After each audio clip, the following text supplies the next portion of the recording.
España espera con ilusión el nuevo siglo, el XX. Apenas hay polémica sobre si es en 1900 o en 1901 cuando empieza el siglo. Esta vez hay unanimidad. Nunca tantos, 18,5 millones de españoles, han estado tan de acuerdo en algo, en su deseo de dejar atrás cuanto antes al fatídico siglo XIX.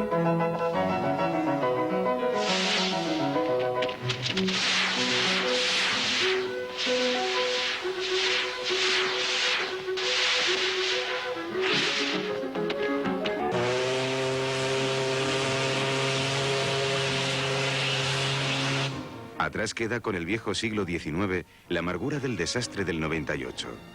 Fue entonces, tras la guerra con Estados Unidos, cuando los españoles perdimos nuestras últimas colonias, Cuba y Filipinas, después de haber realizado el esfuerzo bélico más importante conocido hasta ese momento.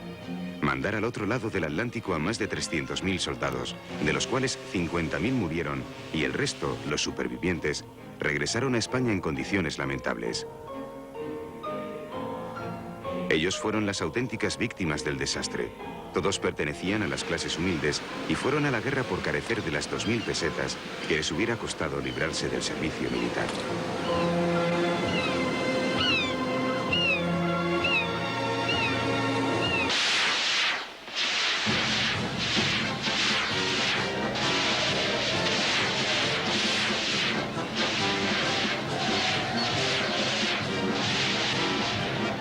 Comienza el nuevo siglo, el XX. En general, los 18,5 millones de españoles entran en él con ilusión.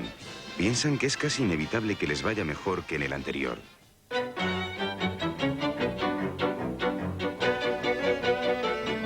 Los optimistas ven como buen augurio el que 1900 se estrene con un eclipse total de sol.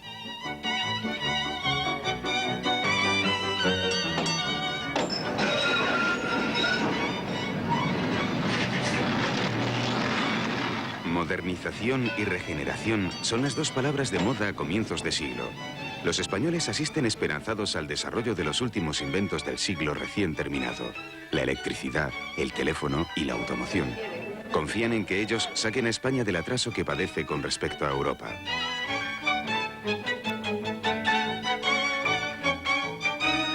De momento, solo los habitantes de las ciudades, el 30% de la población, el resto vive en el campo, tiene oportunidad de asistir a los cambios que empiezan ya a producirse.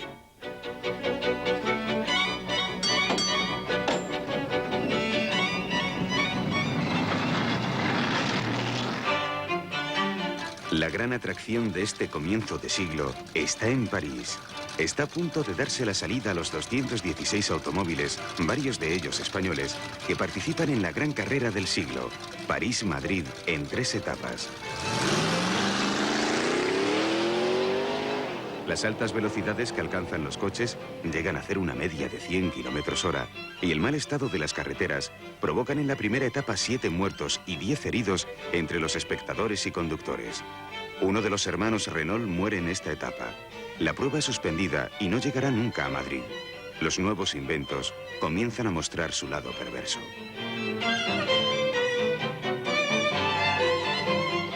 La conquista del aire es de todas las novedades la más atrasada de momento. Pero los inventos de nuevas máquinas voladoras no cesan de producirse, como este de un sastre parisino que está a punto de probar desde la recién estrenada Torre Eiffel. Ha inventado un traje que sirve para volar.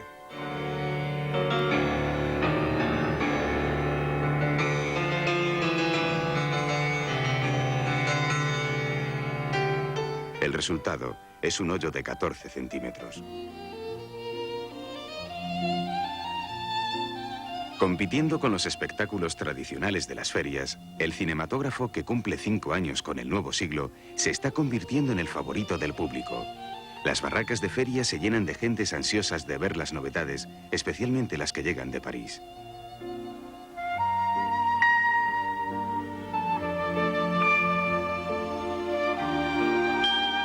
Muy pronto aparece el color. Son películas coloreadas a mano por el cineasta español Segundo de Chomón, gran especialista en efectos especiales.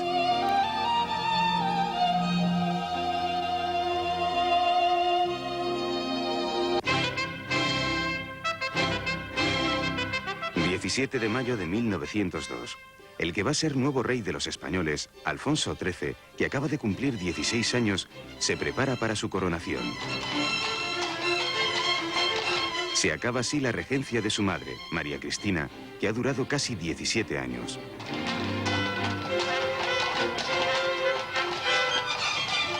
El cortejo real es seguido por más de 150.000 españoles que ven en el joven rey la esperanza de regeneración que acabe con el atraso secular de España y con el estado de postración que trajo el desastre del 98.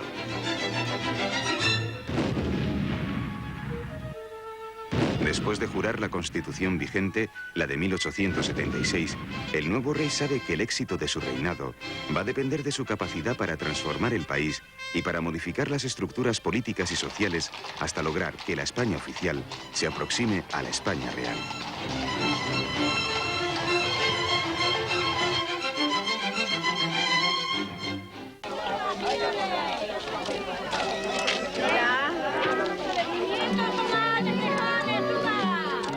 España es entonces un país pobre, atrasado y desmoralizado en el que sus casi 19 millones de habitantes se baten a diario por su difícil supervivencia. La esperanza de vida es de 34 años. Las familias tienen una media de 5 hijos. La mortalidad infantil es tan alta que casi la mitad de los niños que nacen no llegan a los 5 años. Los que pasan de esa edad están casi condenados a ser analfabetos. De hecho, el 64% de los españoles no sabe leer ni escribir. Para abordar este grave problema, se crea a comienzos del siglo el Ministerio de Instrucción Pública.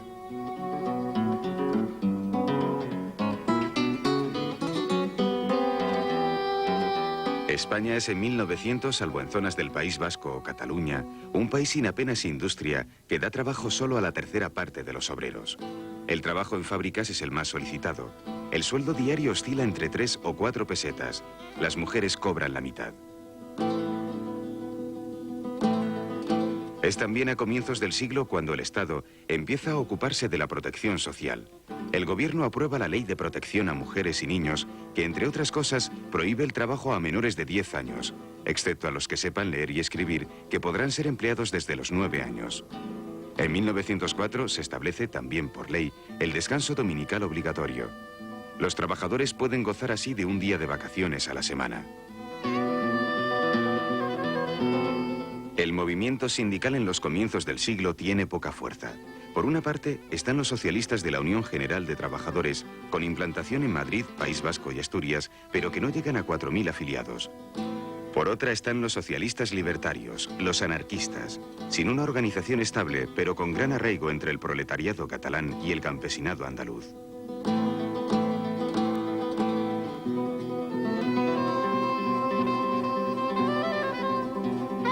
La vida en el campo es aún más difícil que en la ciudad. En él vive el 70% de los españoles, unos 13 millones.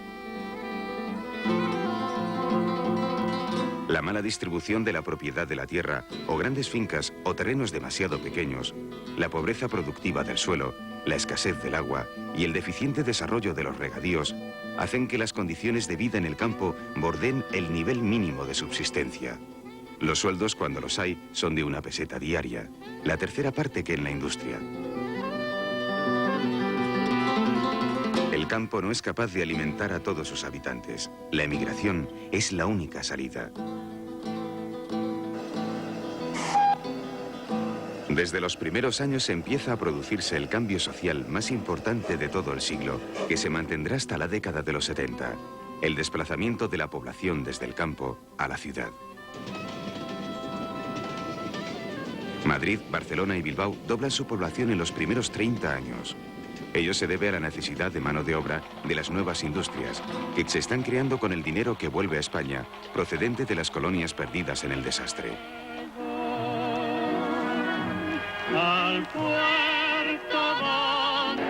A pesar de la reindustrialización de comienzos de siglo, el trabajo no llega para todos. España es durante casi todo el siglo XX exportador de mano de obra. Durante el primer tercio del siglo, 2,5 millones de españoles tienen que emigrar al extranjero, principalmente a América, a las que fueron colonias españolas. 700.000 de ellos no regresarán. Adiós, mujer, adiós para siempre, adiós.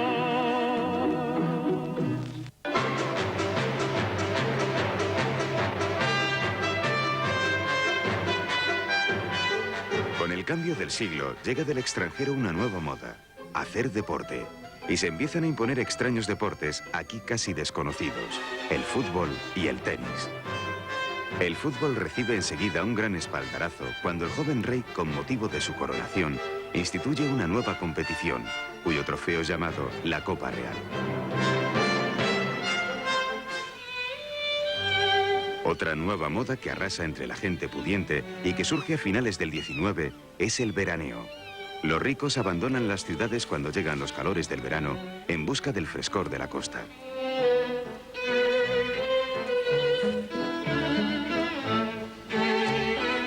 En pocos años se convierte en todo un rito que se practica en los balnearios tomando el agua o en las playas de San Sebastián o Santander, los centros del veraneo elegante.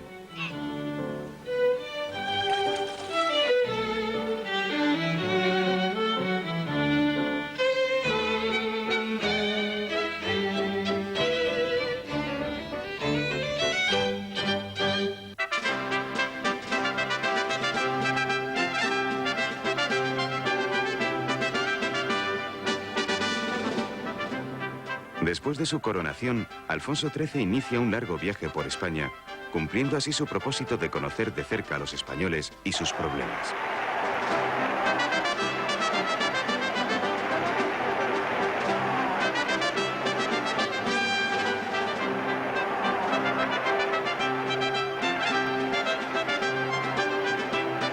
España es una monarquía liberal, de apariencia democrática, donde el rey comparte con las Cortes la soberanía del país. Los diputados son elegidos por sufragio universal masculino, aunque en la práctica son los caciques locales los que, practicando el clientelismo político, deciden las elecciones. Lo habitual es que las gane el partido que está en el poder cuando se celebran.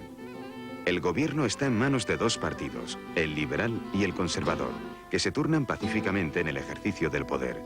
Suelen ser las crisis internas de cada partido las que provocan su salida del gobierno. El conservador Antonio Maura es el político más sobresaliente de la época. Es un regenerador de la vida política que busca acabar con el caciquismo practicando la revolución desde arriba, reformando la administración local y acercando la sociedad a los políticos. Tiene poco éxito. 30 de mayo de 1906. El rey Alfonso XIII se dirige conduciendo su propio coche al Palacio del Pardo, donde está alojada la que será su futura mujer, la princesa inglesa Victoria Eugenia de Battenberg, sobrina de Jorge III.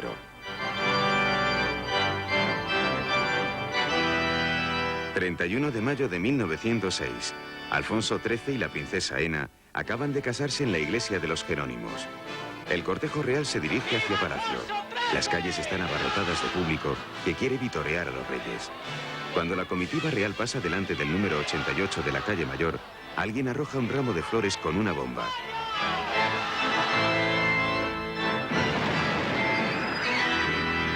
Los reyes salen milagrosamente ilesos del atentado, en el que mueren 30 personas y se producen decenas de heridos. El autor, un anarquista llamado Mateo Morral, se suicida antes de ser detenido.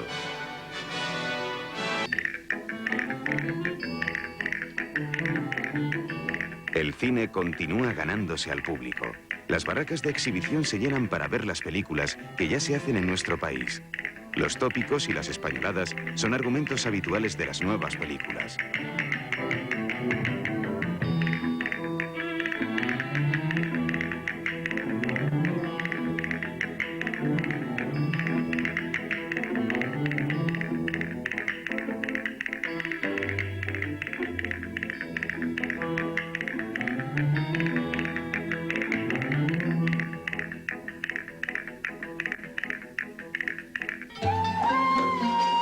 Ceuta, Melilla y otras pequeñas plazas en el norte de África es lo único que le queda a España de su pasado colonial.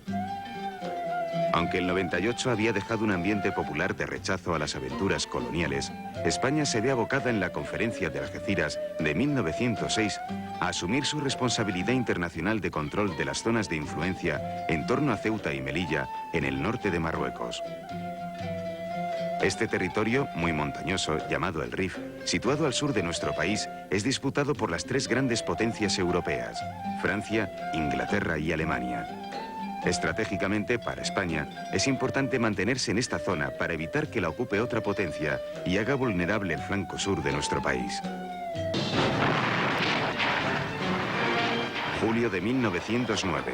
Las tribus rifeñas atacan por sorpresa a las fuerzas españolas en el Barranco del Lobo, cerca de Melilla. Mueren varios oficiales y cientos de soldados.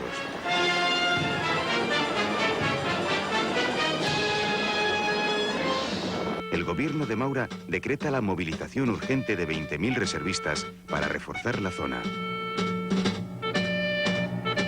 En el recuerdo de todos está lo ocurrido en la Guerra de Cuba y el agravio que supone para los obreros la redención en metálico, mediante la cual se libraron del servicio militar y de la guerra los que pudieron pagar 2.000 pesetas.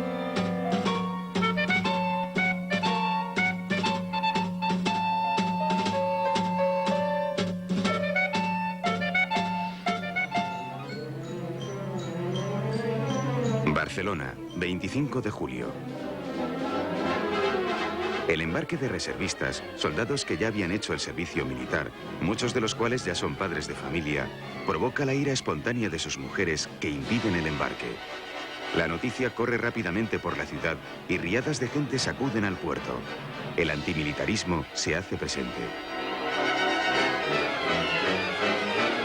La protesta popular, azuzada por los partidos de izquierdas y por los anarquistas, se traduce en una huelga general que acaba en una insurrección en toda Cataluña, donde la ira colectiva empuja a la multitud al incendio y saqueo de edificios religiosos.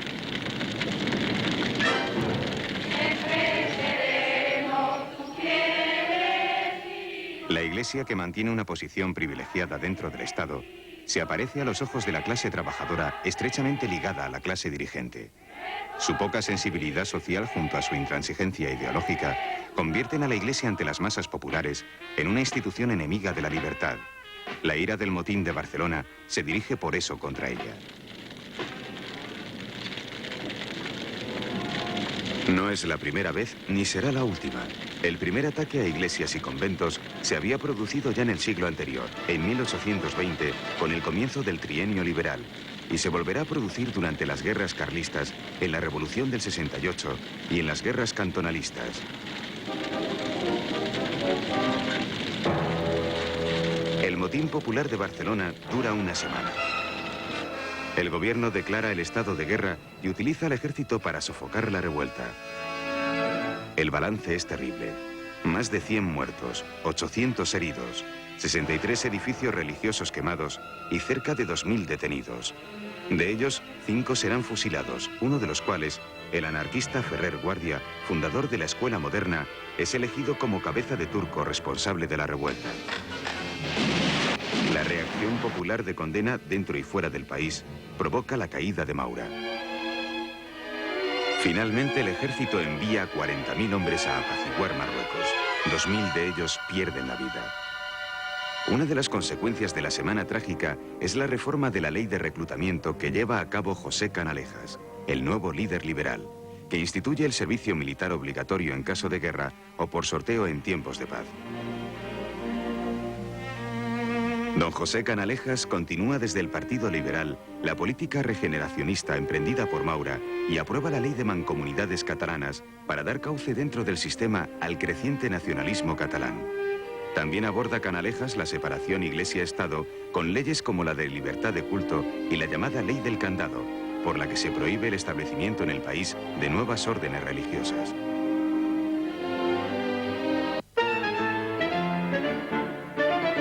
Estas imágenes corresponden a las pruebas que se realizan en 1906 en París del dirigible inventado por el ingeniero español Torres Quevedo.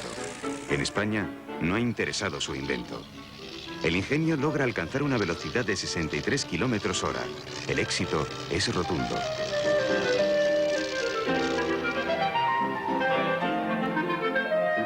Cuatro años después, este otro dirigible, el España, es comprado en Francia por el ejército español. El rey Alfonso XIII se dispone a aprobarlo.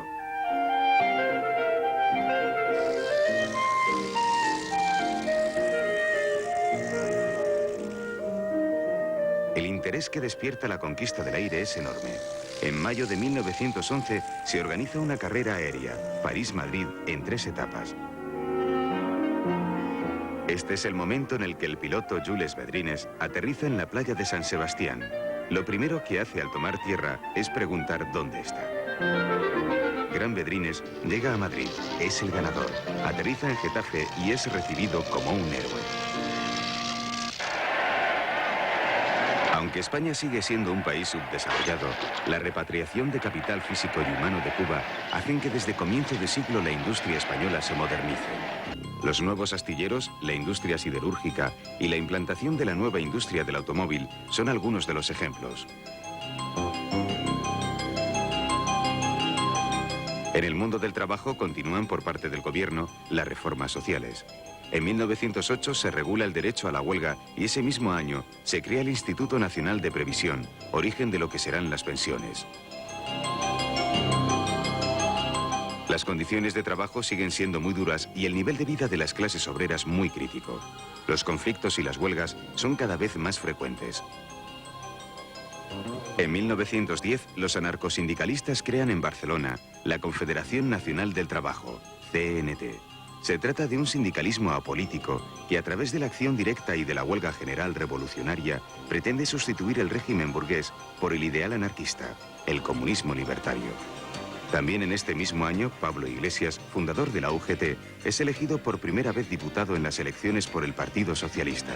Es el primer representante obrero en las Cortes.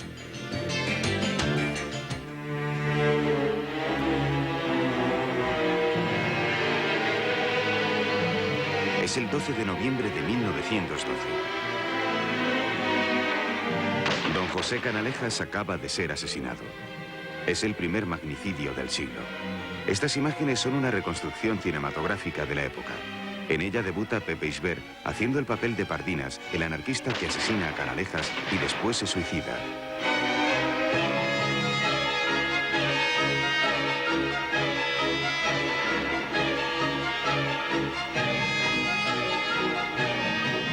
La capilla ardiente de Canalejas es instalada en el Congreso de los Diputados. El entierro lo preside el rey. Asisten millares de personas, entre ellos su sustituto, el conde de Romanones, y quien le seguirá 9 años después en la lista de magnicidios del siglo, Eduardo Dato. Agosto de 1914. Los jóvenes europeos son movilizados para ir a la que será la Gran Guerra. La feroz competencia imperialista entre las potencias europeas se va a dirimir en el campo de batalla. 50 millones de soldados serán movilizados.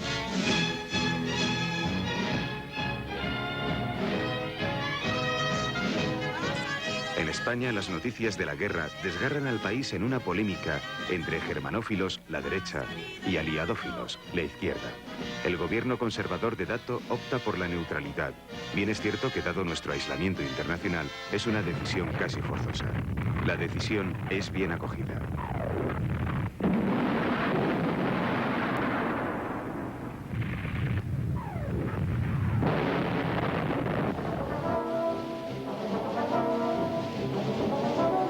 La neutralidad es un estimulante para la actividad económica española que crecerá sin parar durante toda la guerra.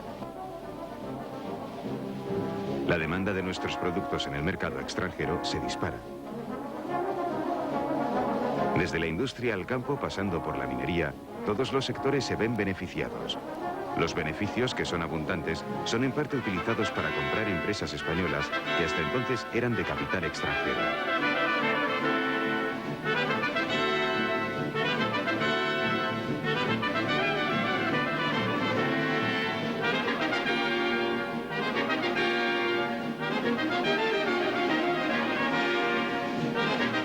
El país, ajeno a la guerra, prefiere enzarzarse en torno a los dos toreros de moda, Joselito y Belmonte. Mientras el fútbol se está convirtiendo en un deporte de masas, otro deporte, el esquí, que nos llega desde los países escandinavos, comienza a ser practicado, de momento con poca pericia.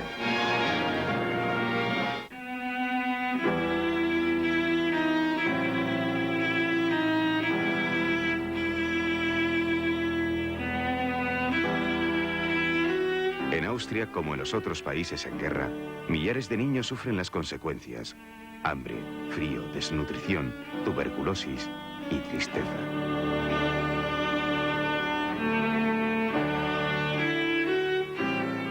iniciativa de la reina María Cristina, austriaca y madre de Alfonso XIII, centenares de niños austriacos son evacuados a nuestro país para poder ser atendidos de sus carencias y alejarlos de la guerra.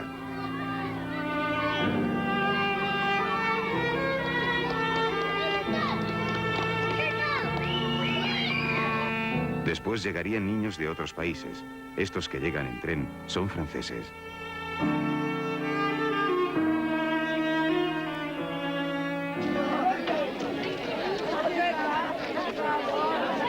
A medida que transcurre la Primera Gran Guerra, los efectos para los trabajadores españoles se vuelven negativos.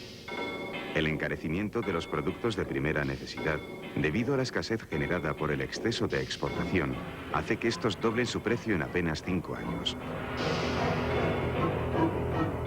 Debido a la presión sindical y al interés de los patronos en no interrumpir la producción, los salarios en la industria suben moderadamente, pero no tanto como los precios. Tanto la CNT como la UGT pasan a ser en esta época sindicatos de masas.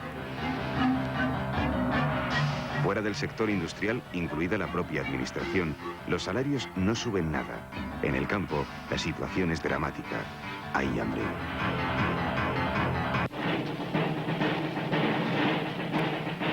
El malestar y el descontento llegan también al ejército. El bajo nivel de sus sueldos y los polémicos ascensos por méritos de guerra que favorecen a los militares que sirven en Marruecos son los dos motivos de su irritación. En esos momentos el ejército cuenta con 16.000 oficiales para 80.000 soldados. En 1916 se crean las llamadas Juntas de Defensa, una suerte de sindicato militar contrario a las ordenanzas castrenses que el poder civil se ve obligado a aceptar. La claudicación es vista por muchos como un mal augurio.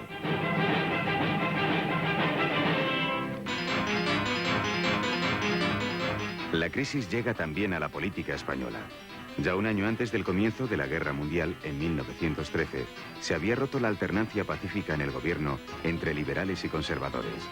A esto hay que añadir la progresiva fragmentación en tendencias que sufren estos dos grandes partidos. La inestabilidad política se hace cotidiana y los gobiernos se suceden a una velocidad de vértigo. No llegan a los 6 meses de media de permanencia en el poder. Enfrente, los nacionalistas catalanes, que han seguido ganando en fuerza, dan un paso más y se alían con republicanos y socialistas para reclamar un gobierno provisional y unas cortes constituyentes.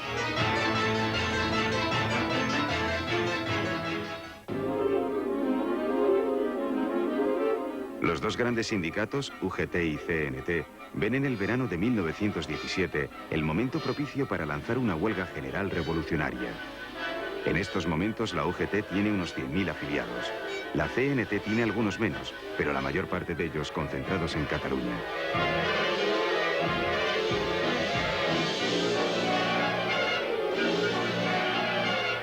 Los huelguistas esperan que se produzca la colaboración del ejército a través de sus juntas militares, pero sucede todo lo contrario.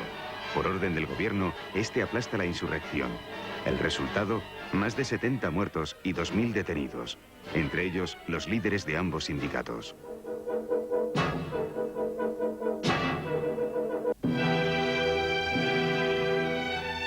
Octubre de 1917. En Rusia triunfa la revolución bolchevique. Al grito de pan, tierra y paz, Vladimir Lenin, líder de la revolución, consigue arrastrar tras de sí al pueblo ruso que quiere acabar con la guerra y el hambre que ya han causado 8 millones de muertos entre los rusos. Trotsky, al mando de la Guardia Roja, después del asalto al Palacio de Invierno, se encarga en esos momentos de acabar con quienes se oponen a la revolución. El fantasma del comunismo recorre Europa. Los aires de la revolución llegan pronto a España, donde ambos sindicatos la acogen con esperanza. Es la demostración de que es posible un cambio radical promovido por los obreros. En marzo de 1918, un gobierno de concentración nacional se hace cargo del poder. Está presidido por Maura y participan todos los políticos importantes y es recibido con entusiasmo por la población. Como recoge esta caricatura animada de la época, el gobierno dura poco.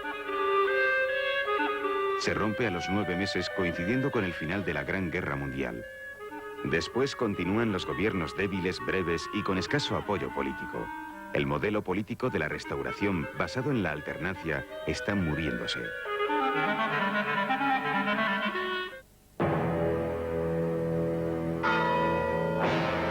Coincidiendo con el final de la Guerra Europea, en 1918 se extiende por toda Europa una mortal epidemia de gripe que también llega a España. Causa más de 150.000 muertes. Coincide además con una hambruna provocada por la escasez y el encarecimiento de los alimentos.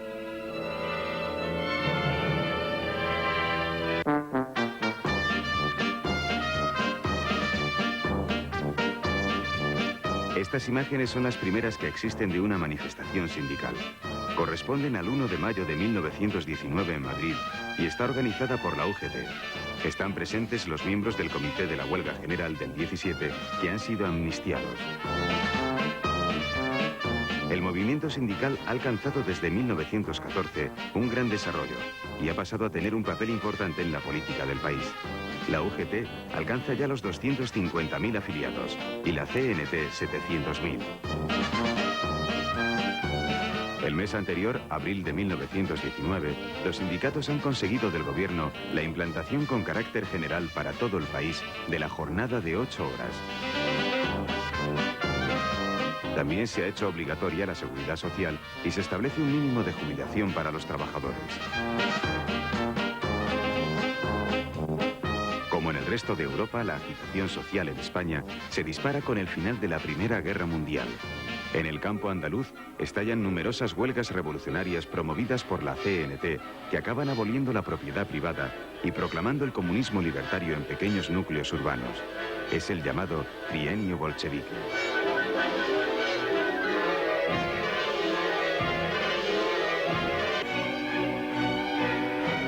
Pero es en Barcelona donde la situación se va a hacer extraordinariamente difícil. El origen es la huelga de la CNT en la empresa eléctrica la canadiense, que acaba extendiéndose a toda la ciudad. El enfrentamiento entre patronos y obreros acaba por llegar a un lockout, cierre patronal de todas las empresas durante 2 meses.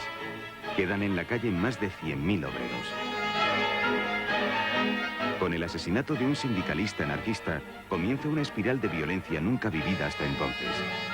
Anarquistas y patronos organizan sendas bandas armadas que acaban dirimiendo sus enfrentamientos a tiros. Es el pistolerismo.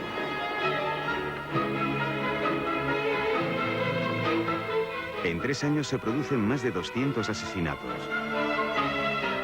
Para acabar con el pistolerismo, el gobierno desencadena una represión contra los anarquistas desconocida hasta entonces. Las cuerdas de presos y la ley de fugas se ponen a la orden del día.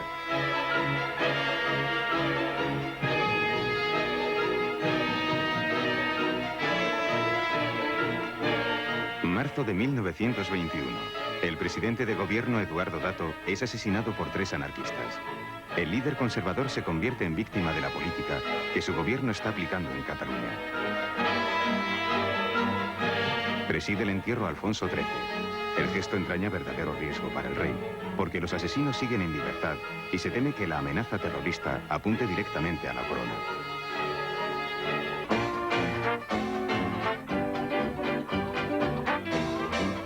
El charleston que baila esta madrileña de nombre artístico La Yankee nos llega desde Estados Unidos, la nueva gran potencia surgida de la Gran Guerra. Estamos en los felices 20.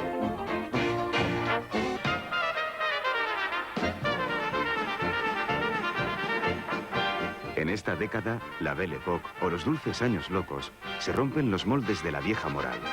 En la moda se gana en libertad, aunque los bañadores tipo maillot que utilizan estas bañistas son prohibidos en las playas de San Sebastián y Barcelona.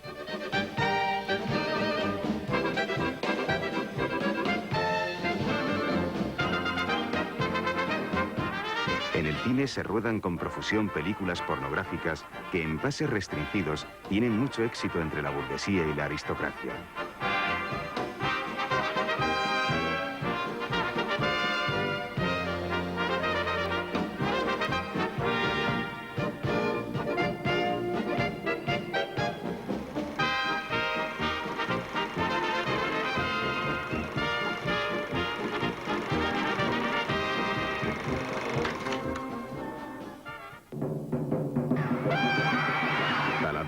16 de mayo de 1920. José Gómez Ortega, Joselito, acaba de ser corneado por el quinto toro de nombre Bailador. Cuando llega a la enfermería, ya está muerto. Su cuñado, que también torea esa tarde, el torero Ignacio Sánchez Mejías, está presente. La conmoción es enorme. El torero, con solo 25 años, se había convertido en el ídolo de media España. La otra media era de Belmonte. Joselito es enterrado en Sevilla.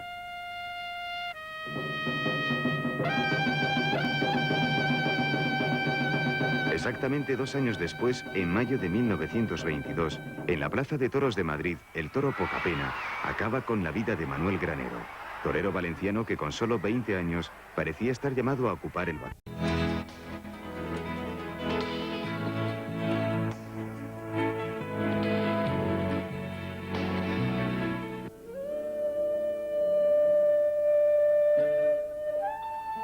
Con la llegada de los años 20, Marruecos se vuelve a hacer presente en la vida española. El ejército español, 80.000 hombres, está ocupado en estos momentos en operaciones militares para hacer efectivo su dominio sobre el protectorado del norte de Marruecos. En la zona oriental, en el Rif, han de enfrentarse a las tribus bereberes mandadas por Abd el-Krim.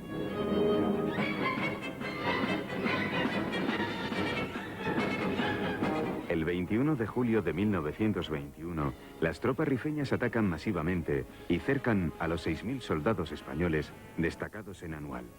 Días antes España había perdido otras 2 posiciones, cuyos defensores habían sido degollados por los rifeños. En una operación apresurada, el general Silvestre, que manda a las tropas, inicia una retirada que termina en desbandada. Se produce entonces una persecución de 140 kilómetros, los que separan Anual de Melilla, en la que las fortificaciones construidas por los españoles durante los últimos 10 años van cayendo una detrás de otra, como fichas de dominó.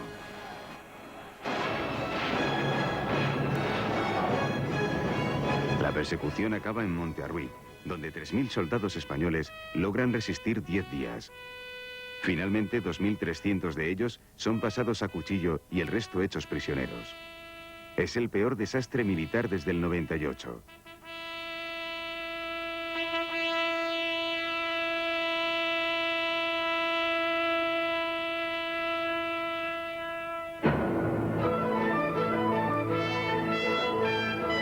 El llamado desastre de Anual se salda para España con 12.000 muertos y más de 1.000 prisioneros. Abd el-Krim llega hasta las puertas de Melilla.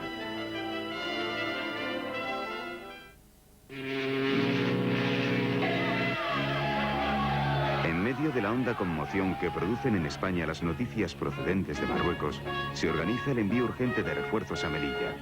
Las tropas enviadas, 20.000 soldados que parten desde Ceuta, Málaga y Barcelona, son despedidas por cientos de españoles.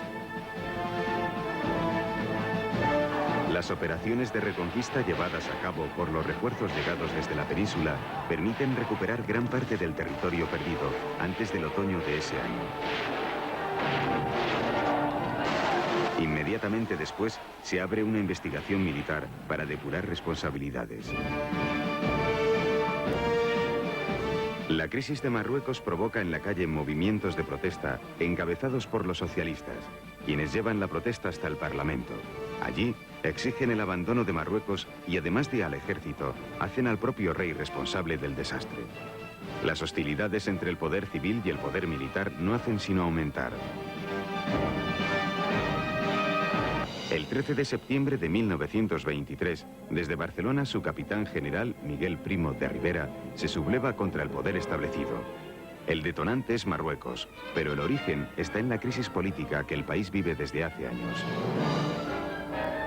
2 días más tarde, el rey Alfonso XIII, ignorando el mandato de la Constitución, acepta el golpe y apoya la formación de un gobierno formado exclusivamente por militares. El golpe de Primo de Rivera es recibido sin apenas oposición. Parte de la opinión pública lo ve incluso con simpatía. El nuevo régimen, una dictadura autoritaria, suspende la Constitución, clausura el Congreso, establece la censura de prensa y suprime la mancomunidad catalana. Primo de Rivera promete resolver los problemas del país en 90 días y se define a sí mismo como regeneracionista.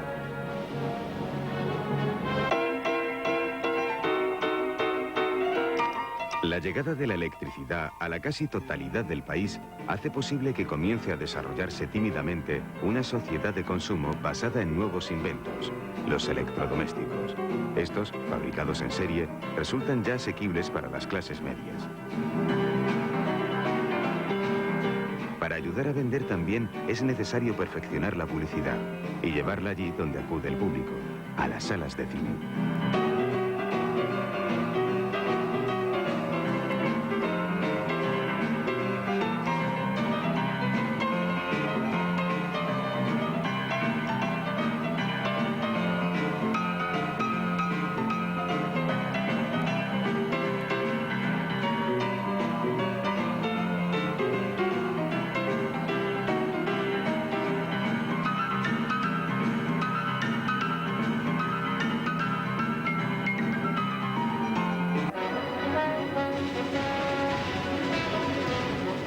Los problemas de España no se arreglan en los 90 días prometidos por el general Primo de Rivera, pero el directorio militar pone en marcha un ambicioso plan de desarrollo de obras públicas y se construyen 10.000 kilómetros de nuevas carreteras, lo que hará posible que el parque automovilista se multiplique por 3 en el plazo de 10 años. También se construyen cerca de 1.000 kilómetros de vías de ferrocarril y se renueva el material ferroviario.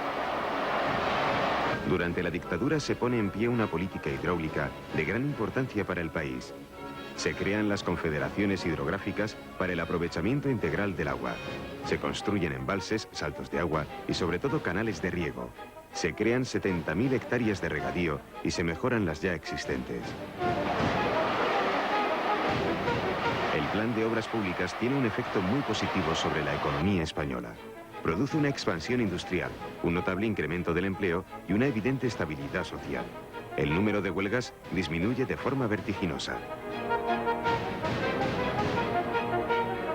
La dictadura ha conseguido además la participación de la UGT en las instituciones sociales. Por contra, el sindicato anarquista CNT es declarado ilegal, lo cual provoca como reacción la potenciación de su sector más revolucionario, que en 1927 creará la FAI, Federación Anarquista Ibérica.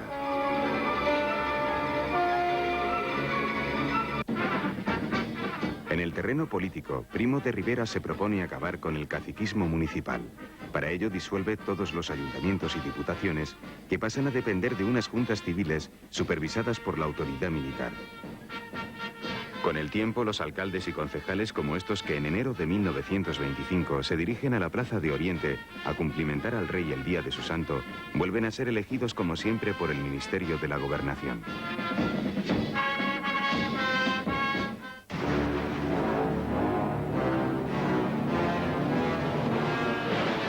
8 de septiembre de 1925. Se está produciendo el desembarco de Alucemas. El general Primo de Rivera, que inicialmente fue partidario del abandono de Marruecos, cambia de opinión, irritado ante los sucesivos éxitos militares del líder rifeño Abdelkrim, quien ha cometido el error de extender su guerrilla al protectorado francés. En vista de eso, Francia y España han llegado a un acuerdo de colaboración para acabar con la insurrección rifeña. El desembarco forma parte de esa colaboración, aunque la mayor parte de los efectivos son españoles. De los 40 barcos de guerra y 70 aviones, tan solo unos pocos son franceses. Desembarcan 15.000 hombres. El plan es atacar al enemigo por la espalda desde el mar, dividiendo el Rif en dos partes.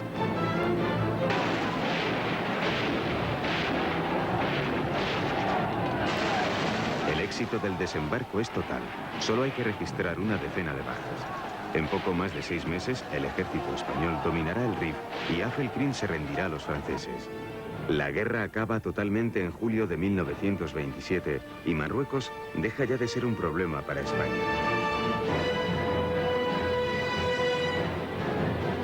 Los oficiales que han hecho su carrera militar en Marruecos, los llamados africanistas, Sanjurjo, Mola, Godet, Millán Astray y Francisco Franco, entre otros, consideran que en esta guerra el ejército ha devuelto a España el prestigio y la dignidad que años atrás había perdido en Cuba. Todos ellos jugarán importantes papeles en la década siguiente.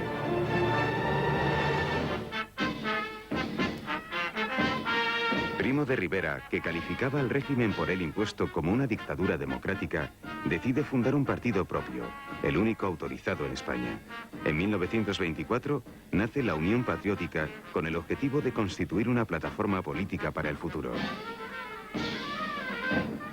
Sin embargo, Unión Patriótica no cristaliza. En diciembre de 1925, Primo de Rivera sustituye su gobierno de militares por uno de civiles. Con este gesto afirma su voluntad de permanecer en el poder sin abandonar la dictadura.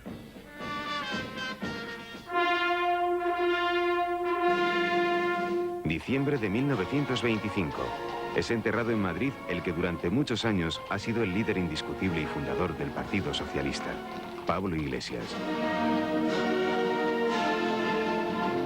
Su entierro es uno de los más multitudinarios de los conocidos hasta entonces. Entre los asistentes destaca Julián Besteiro, encargado de pronunciar el elogio fúnebre, quien más tarde pasará a ocupar la presidencia del Partido Socialista.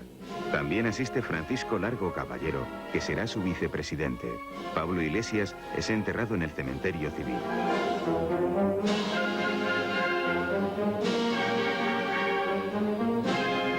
23 de septiembre de 1928. Primo de Rivera preside el sepelio de 63 madrileños, de ellos 8 niños, fallecidos en el incendio del Teatro Novedades. El teatro estaba abarrotado de público cuando se declaró un incendio. 7 de febrero de 1929. Los españoles dan el último adiós a la madre del rey, a la reina María Cristina, que durante 17 años reinó en nuestro país como regente en nombre de su hijo Alfonso XIII. Muchos años antes, cuando llegó a España desde la corte austríaca, había sido recibida con frialdad. Ahora es despedida con cariño. La reina María Cristina es enterrada junto a su marido en el monasterio del Escorial.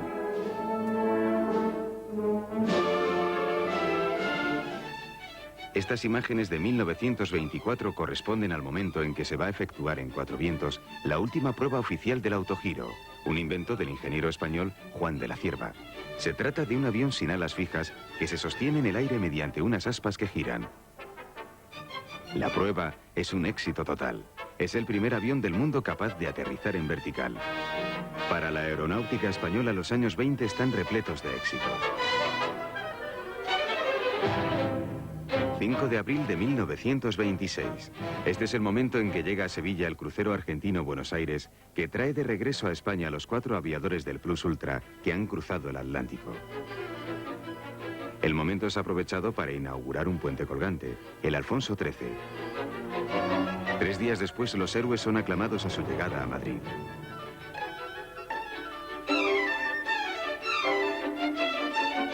Los 4 aviadores habían salido de Palos de Moguer el 22 de enero en el hidroavión Plus Ultra, también conocido como la Cuarta Carabela. El vuelo ha sido patrocinado por el gobierno. Después de recorrer 10.000 kilómetros, llegan a Buenos Aires, donde son recibidos como héroes. La hazaña es utilizada por la propaganda oficial de la dictadura como uno de sus aciertos. En vista del éxito, el gobierno intenta patrocinar otras hazañas, como esta que está a punto de comenzar. 3 aviones salen con destino a Filipinas. Solo uno llegará, el Legazpi.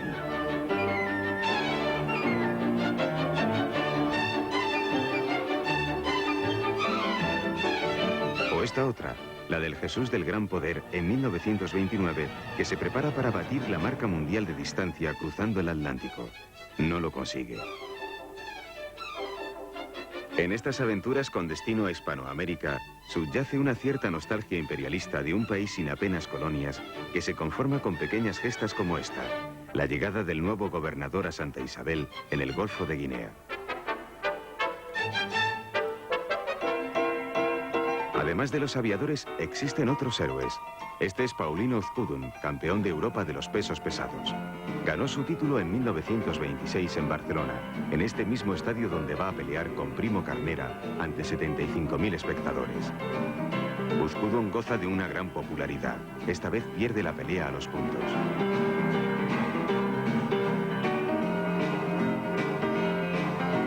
Otra triunfadora, Pepita Samper, Miss España 1928, que regresa a su tierra en Valencia después de haber participado en la elección de la Reina Internacional de la Belleza en París. No ha sido elegida, pero es recibida con gran entusiasmo. En 1928, el gobierno organiza en Barcelona una serie de actos para celebrar los 5 años de la dictadura. Preside el general Primo de Rivera.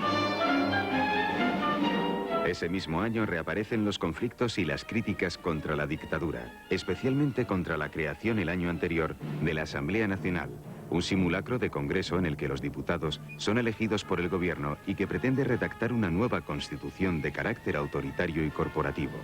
Este proyecto para institucionalizar la dictadura es muy mal acogido y será un fracaso político. Primo de Rivera defiende en Barcelona su trayectoria política. Con hechos y con datos y con actos esta trayectoria gloriosa que le corresponde. Apenas un mes después, Primo de Rivera hace cambios en su gobierno. La cuenta atrás de la dictadura ha comenzado.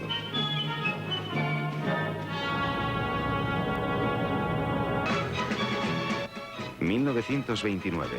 Comienzan los fastos organizados por la dictadura para demostrar que el país funciona. Sevilla y Barcelona se convierten en su escaparate. El 9 de mayo los Reyes inauguran en Sevilla la Exposición Iberoamericana, donde se dan cita a todos los países hispanohablantes, más Estados Unidos, Brasil y Portugal. 10 días más tarde los Reyes inauguran también en Barcelona la Exposición Internacional, donde están presentes más de 20 países.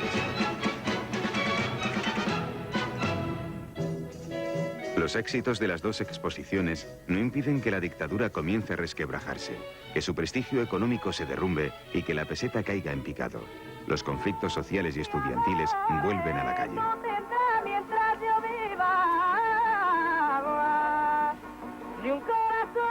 El cantante se llama Maltraco. Esta es la primera imagen con sonido que se graba en España.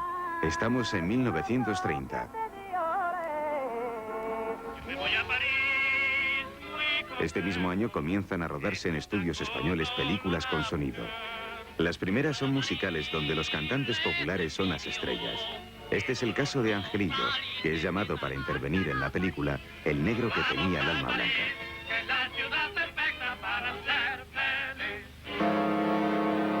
28 de enero de 1930. El general Primo de Rivera acaba de presentar su dimisión al rey. Esta es su salida del Palacio Real. La dictadura ha fracasado en su intento de crear un sistema político propio. Se ha quedado sola. Como confiesa el propio dictador poco antes de exiliarse, todo empezó cuando la dictadura dejó de ser dictadura para ir preparando el tránsito a la normalidad. Primo de Rivera sale hacia su exilio en París.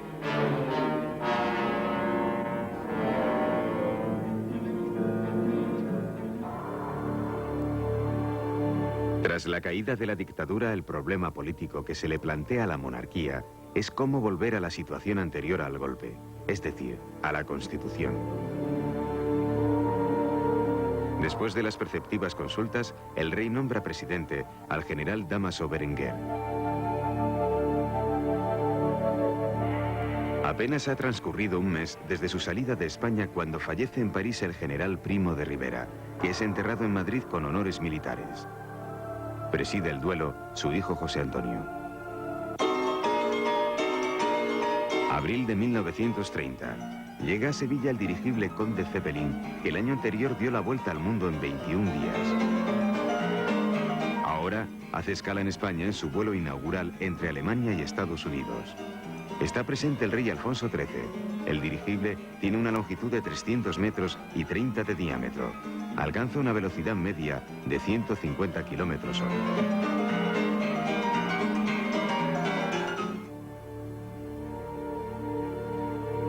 El gobierno de Berenguer, cuyo régimen es conocido popularmente como la dictablanda, aborda la transición hacia la Constitución con tal lentitud que la opinión pública duda de que exista tal propósito y acentúa su distanciamiento de la monarquía.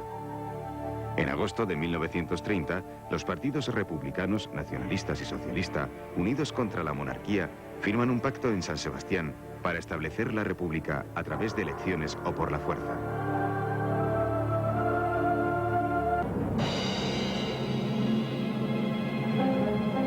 El levantamiento revolucionario republicano estalla en Jaca el 12 de diciembre de 1930, pero la huelga general prevista como apoyo no llega a declararse. El resultado es un desastre. Los promotores del Pacto de San Sebastián son detenidos y los capitanes Galán y Hernández, responsables del levantamiento de Jaca, son fusilados.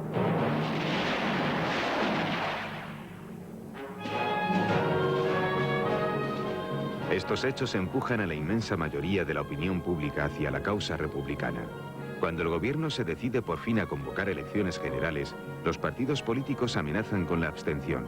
Berenguer dimite.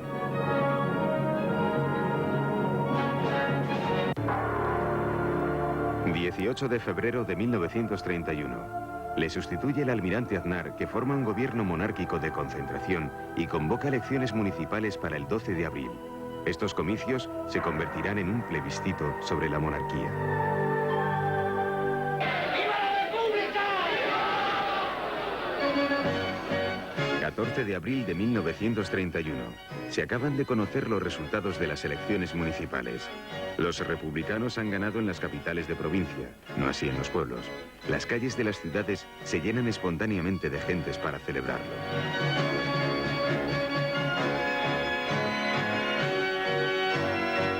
El rey y algunos de sus consejeros entienden que el país quiere una república. Alfonso XIII decide dejar voluntariamente, sin que haya enfrentamientos, el trono. Ese mismo día, el 14 de abril de 1931, abandona España hacia el exilio. El día 14 se proclama la República desde el balcón del Ministerio de la Gobernación en la Puerta del Sol de Madrid. Lo mismo sucede en otras ciudades españolas. Esta es la segunda república de la historia de España.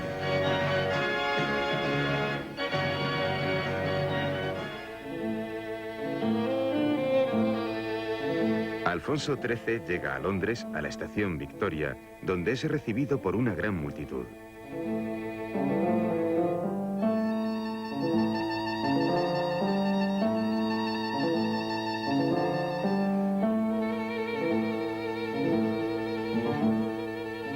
Alfonso XIII vivirá en el exilio hasta su muerte, en Roma, en 1941.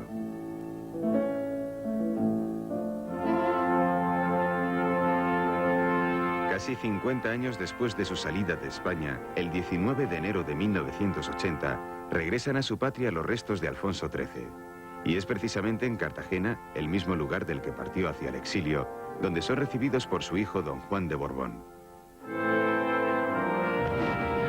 Sus restos son conducidos al monasterio del Escorial, donde en presencia de su nieto, el rey Juan Carlos I, son enterrados en el Panteón de los Reyes.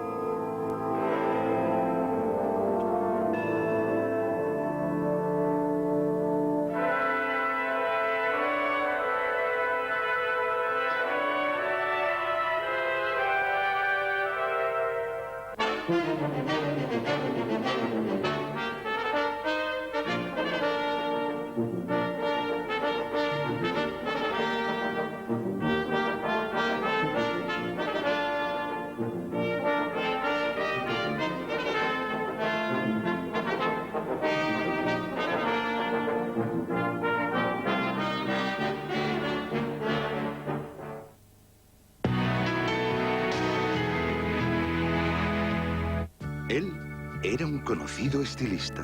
Ella no le perdía.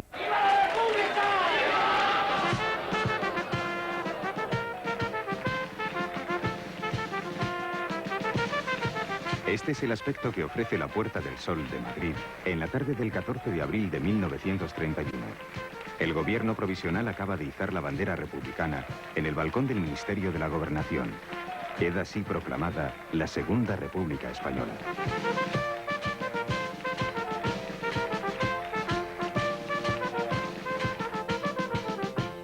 Muy cerca el Palacio Real ha quedado vacío. El rey Alfonso XIII acaba de partir hacia el exilio. La República es recibida en la calle con entusiasmo y alegría por casi todos los españoles, que esperan de ella la solución a sus problemas. El cambio de régimen se ha producido en paz, sin ningún tipo de violencia. La ilusión de hacer de España un país moderno explica quizá el alborozo con que es recibida la República.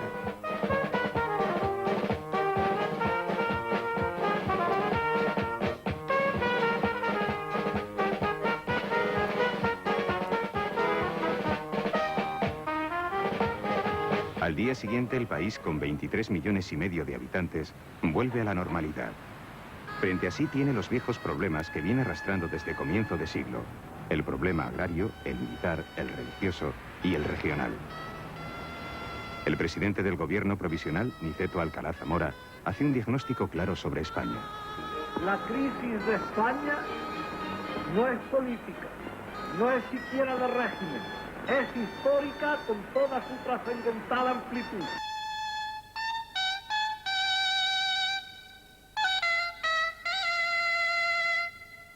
España sigue siendo en 1931 un país subdesarrollado en el que el débil sector industrial tan solo da trabajo a la cuarta parte de los trabajadores. Las ciudades se han ido llenando de gentes que acuden desde el campo con la esperanza de mejorar su vida. Madrid y Barcelona, que han duplicado su población en lo que va de siglo, han alcanzado ya el 1.000.000 de habitantes. Es en las ciudades donde se asienta la cada vez más pujante clase media, que se acerca ya a los 3 millones, formada por profesionales liberales, funcionarios y comerciantes.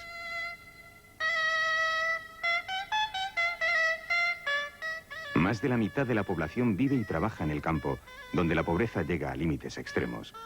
Eso sucede sobre todo en la mitad sur del país, donde muy pocos propietarios poseen la casi totalidad de las tierras. El trabajo es escaso y está mal pagado.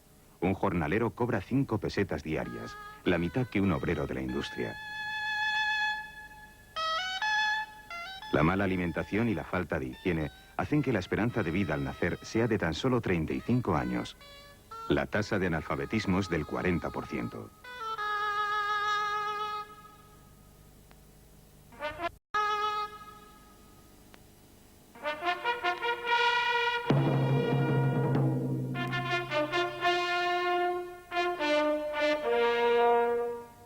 Uno de los primeros problemas abordados por el gobierno provisional de la República es el militar.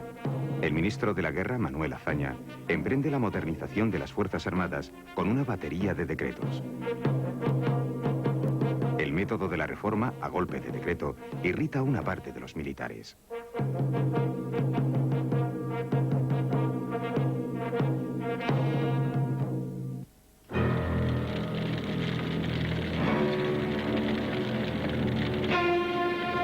El problema religioso le estalla a la República de forma accidental un mes después de su proclamación, en mayo. Más de 100 edificios religiosos en toda España son incendiados por grupos de incontrolados. Las autoridades y una parte de la población asisten indiferentes a los asaltos. El anticlericalismo se hace una vez más presente en la calle. Las relaciones entre la Iglesia Católica y el nuevo régimen no harán sino empeorar.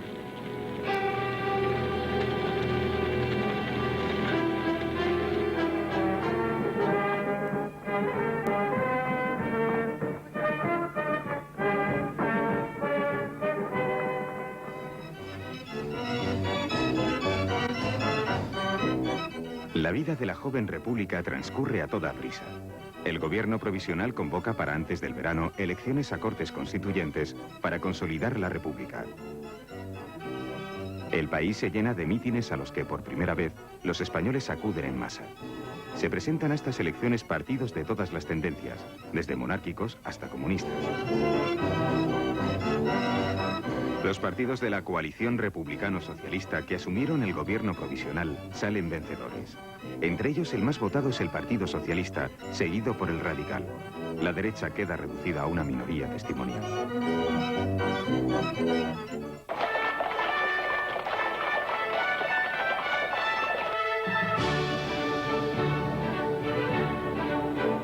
Con la apertura solemne de las Cortes, los diputados elegidos comienzan a elaborar la Constitución de la República. En diciembre, sin que haya habido consenso en su elaboración, se aprueba la Constitución. Su título preliminar proclama a España como una república de trabajadores de todas clases. Los chistes no tardan en aparecer. En este desgraciado país el Benimerín ya no puede vivir. Se le acorrala, se le ha dado la puntilla. Porque el primer artículo de la nueva Constitución dice: España es una república de trabajadores. Y yo, antes que renunciar a mis ideales de toda la vida y sucumbir, emigro. La Constitución de 1931 establece, entre otras cosas, la confesionalidad del Estado, el voto femenino, la enseñanza como atribución esencial del Estado, reconoce el derecho de las regiones a su autonomía y deja la puerta abierta al divorcio.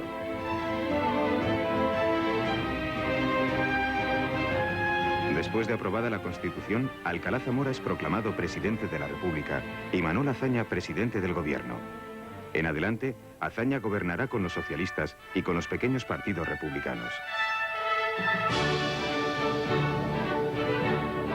El Palacio Real se convierte en la residencia oficial del presidente de la República.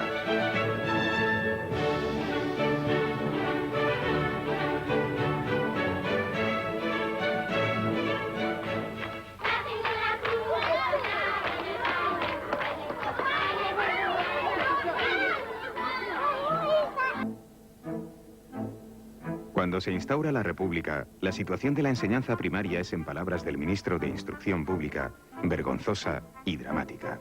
Faltan tantas escuelas y maestros como las que en ese momento hay. El nuevo gobierno pone en marcha un plan extraordinario para crear 5.000 escuelas al año con sus respectivos maestros. El presupuesto de educación aumenta un 50%.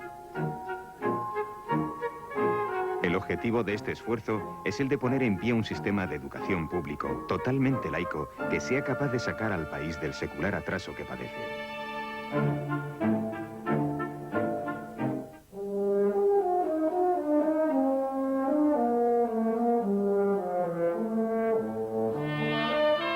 Diciembre de 1932. Los catalanes estrenan autonomía y presidente de la Generalitat, Francesc Macià. Meses antes, en las Cortes, ha sido aprobado el Estatuto catalán que proclama a Cataluña como región autónoma dentro del Estado español. La República solventa así el problema catalán, que desde comienzos de siglo ha estado presente en la vida política española. Otras regiones, como la vasca y la gallega, están elaborando también sus estatutos.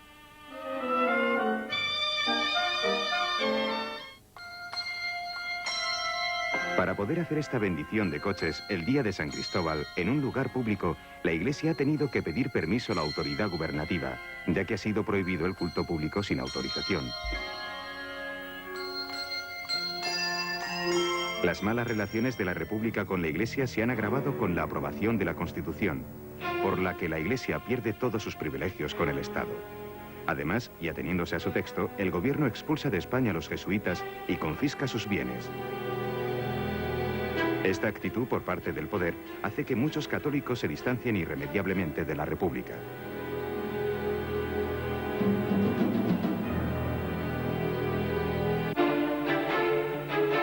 Pasados los momentos de euforia tras la llegada de la República, se hace evidente la división del movimiento obrero en torno a sus dos grandes sindicatos, UGT y CNT.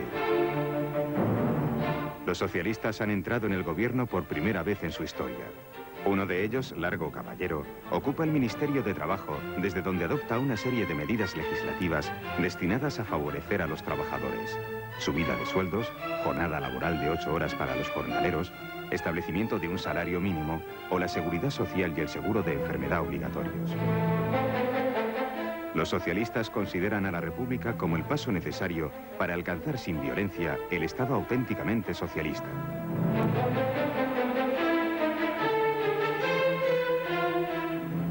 La CNT, sin embargo, le declara la guerra a la República desde el primer momento.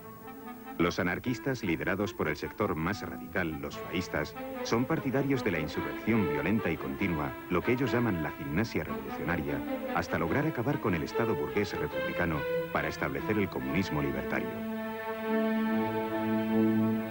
En menos de 2 años, convocan 30 huelgas generales y más de 3.000 parciales. Se producen 400 muertos.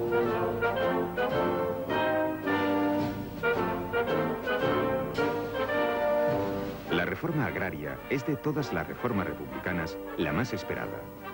En España en ese momento hay 2 millones de campesinos sin tierra, braceros eventuales que malviven con jornales de hambre. Los gobernantes intentan resolver el problema a base de aprobar leyes de expropiación a los terratenientes, pero las medidas se aplican lentamente y de forma contradictoria.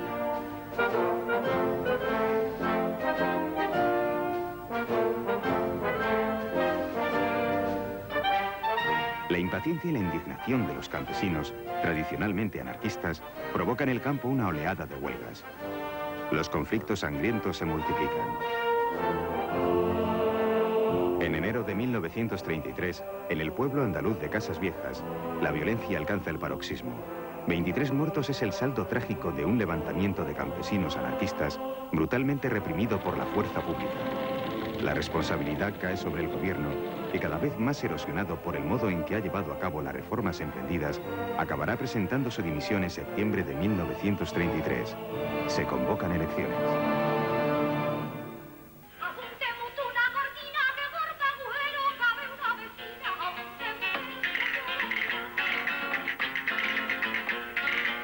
Esta actuación de Antonia Mercé, la argentinita, corresponde a su actuación en París, donde ha alcanzado en este año de 1933 un gran éxito.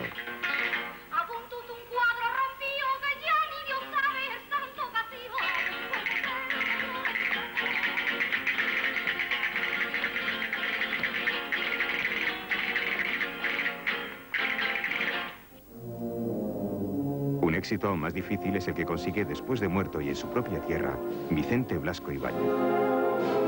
Esta es la llegada a Valencia en octubre de 1933 de los restos mortales del escritor, fallecido 5 años antes durante la dictadura en Francia.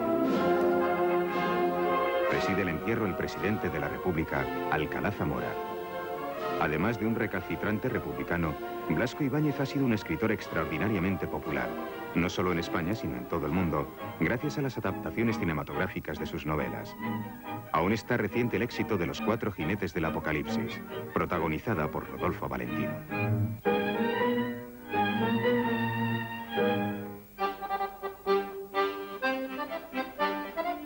19 de noviembre de 1933.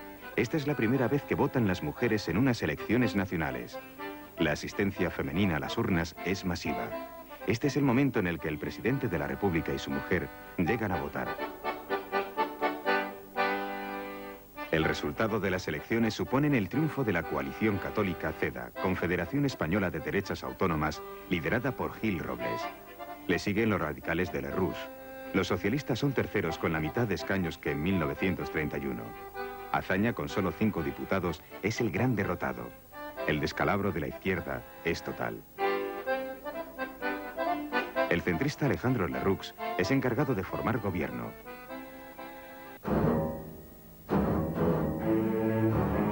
«20 muertos y 60 heridos es el resultado del atentado anarquista en Puzol, Valencia, contra el tren rápido Barcelona-Sevilla.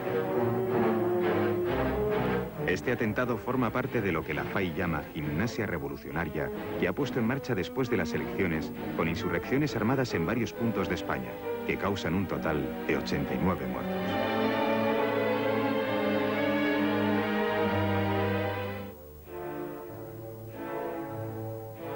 El año 1934 se estrena con la cifra del 500.000 de parados. La inquietud social aumenta. Los socialistas, desilusionados de su participación en el gobierno de Azaña, que se ha saldado con su derrota electoral, se radicalizan. Los llamados bolcheviques, a la izquierda del partido, encabezada por Largo Caballero, se hacen con el control del partido y del sindicato y comienzan a preparar después de las elecciones una huelga general revolucionaria cuyo objetivo será la creación de un Estado socialista. Amenazan con llevarlo a cabo cuando la CEDA entre en el gobierno. En febrero de 1934 crean un comité revolucionario que preside el Largo Caballero.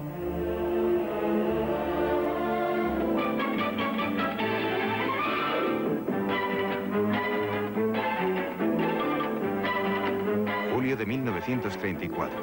El Tour de Francia, que ha cumplido 30 años, acapara la atención de los españoles. Este año participa por primera vez un equipo español, formado por 4 ciclistas. Los años anteriores había participado en solitario Vicente Trueba, más conocido como la Pulga de Torrelavega, que había ganado el premio de la montaña. En este tour los españoles vuelven a conquistar el premio al mejor escalador, pero esta vez el héroe es Federico Ezquerra.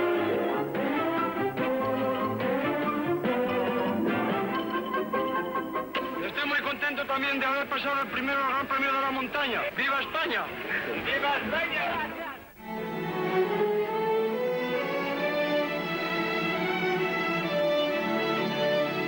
Septiembre de 1934. Coincidiendo con el comienzo de curso, se jubila en la Universidad de Salamanca el catedrático de griego don Miguel de Unamuno. Tiene 70 años. Con ese motivo se le tributa un homenaje nacional que preside el presidente de la República, Alcalá Zamora. A Unamuno se le nombra rector vitalicio de la Universidad de Salamanca.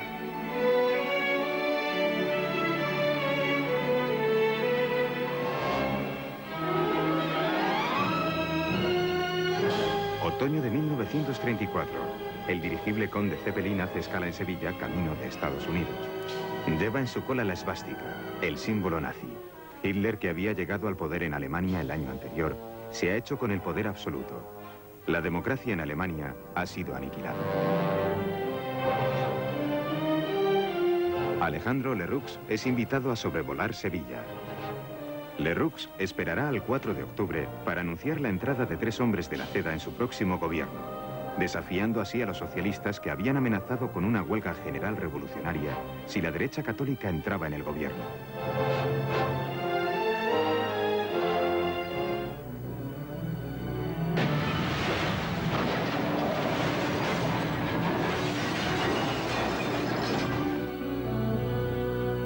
Asturias, 5 de octubre. En la cuenca minera se pone en marcha la sublevación obrera que los socialistas han estado preparando durante el año.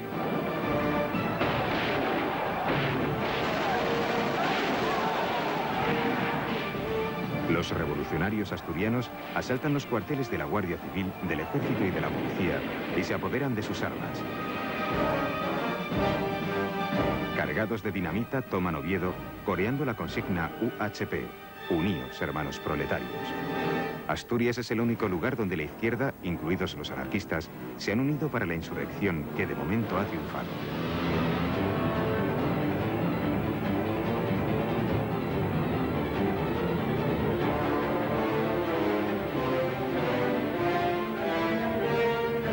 Este es el aspecto de Oviedo después de haber sido tomada por los mineros tras una larga batalla.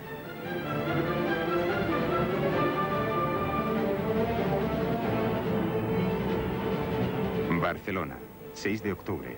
Lluís Companys, el nuevo presidente de la Generalitat, proclama el Estado catalán. Se independiza así de la República Española.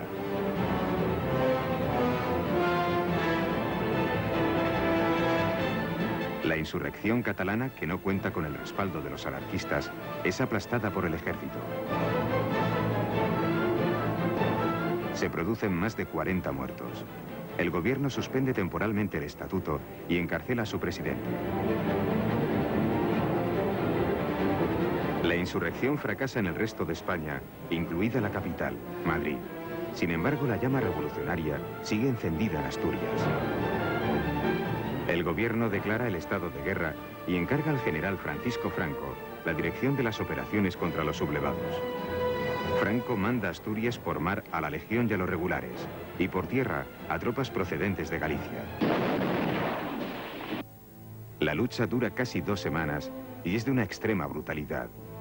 La dureza de los combates, las torturas y asesinatos en la zona controlada por los mineros y en la conquistada por las tropas no llegan a ser conocidos por la población española porque el gobierno impone la censura de prensa. A pesar de todo, se llega a saber que los revolucionarios han asesinado a 40 sacerdotes y 60 civiles, que el ejército por su parte ha ejecutado sumariamente a otros tantos sublevados, que los muertos de la subversión en todo el país alcanzan la cifra de 1.300, que los heridos son más de 3.000 y que las cárceles se llenan con miles de presos, alrededor de 15.000, como estos de Oviedo que son mostrados ante la Cámara.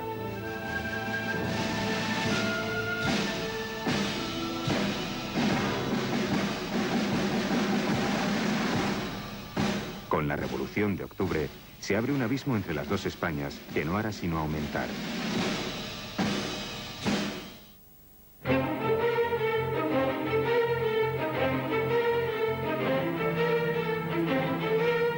Madrid, 20 de octubre de 1935.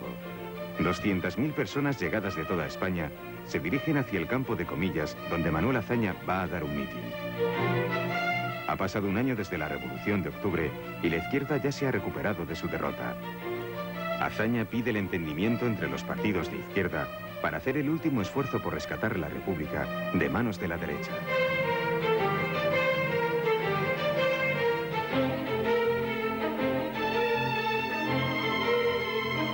Febrero de 1936.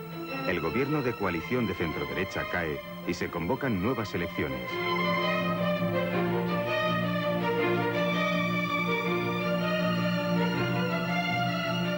La novedad de la campaña es el Frente Popular, una coalición de partidos que van desde la izquierda republicana hasta los comunistas, pasando por los socialistas.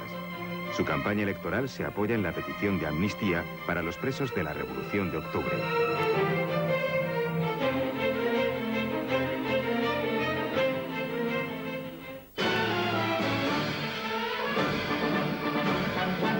El 17 de febrero de 1936. Simpatizantes del Frente Popular toman las calles para celebrar el triunfo de la coalición. El Frente Popular ha conseguido la mayoría absoluta de escaños, aunque la diferencia de votos con relación a la derecha es de apenas un 1%. Lo más llamativo es la práctica desaparición de los partidos centristas. El mapa político queda dibujado en dos grandes bloques, uno a la derecha y otro a la izquierda. Manuel Azaña se hace cargo del gobierno, formado únicamente por republicanos moderados, ya que los socialistas no han querido participar en él. Desde los primeros momentos comienzan a oírse rumores sobre un próximo golpe de Estado.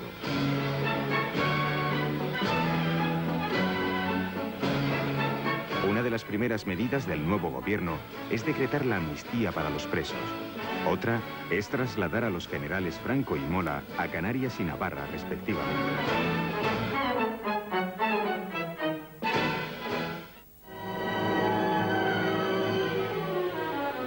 7 días después de las elecciones, el 23 de febrero, ondea en el Estadio Olímpico de Barcelona la bandera nazi. Se va a celebrar un partido de fútbol entre las selecciones de España y Alemania. Mientras los jugadores alemanes saludan al estilo fascista, los españoles, capitaneados por su portero Zamora, saludan puño en alto. España pierde 2-1.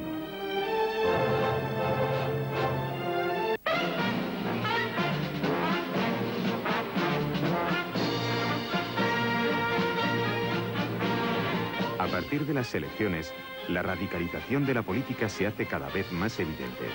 Las juventudes de los partidos se militarizan. Estas imágenes corresponden a la manifestación del 1 de mayo organizada por los socialistas.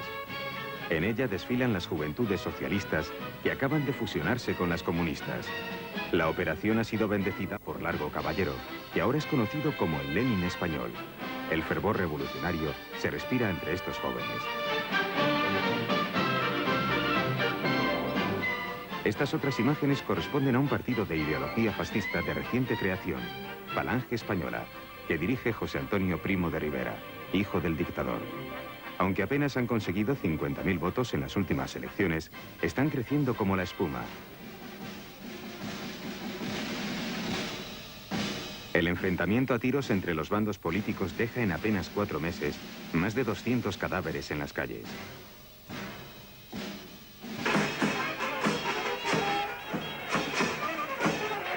...7 de julio, San Fermín. Como todos los años a las 8 de la mañana, comienzan en Pamplona los encierros.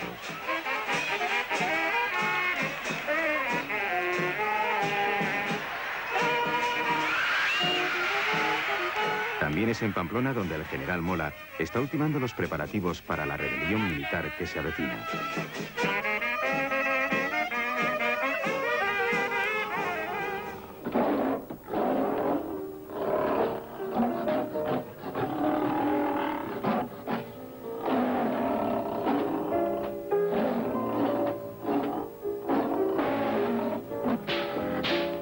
...16 de julio... Empieza en Madrid el rodaje de una de las primeras películas españolas con desnudos. Se trata de Carne de Fieras.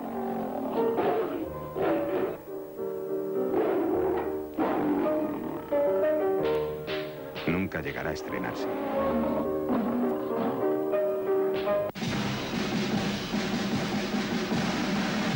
...17 de julio, viernes. La Legión inicia en Marruecos el levantamiento. La primera plaza en sublevarse es Melilla. Las noticias llegan a Madrid, donde no se detectan signos de alarma.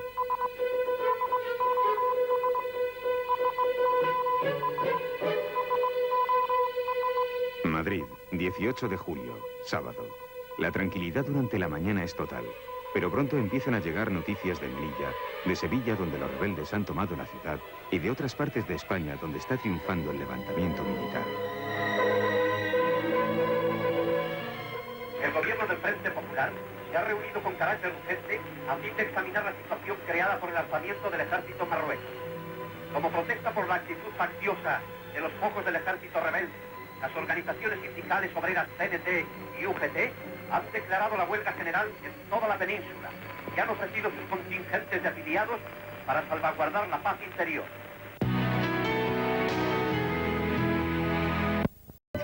Desata la alarma entre la población.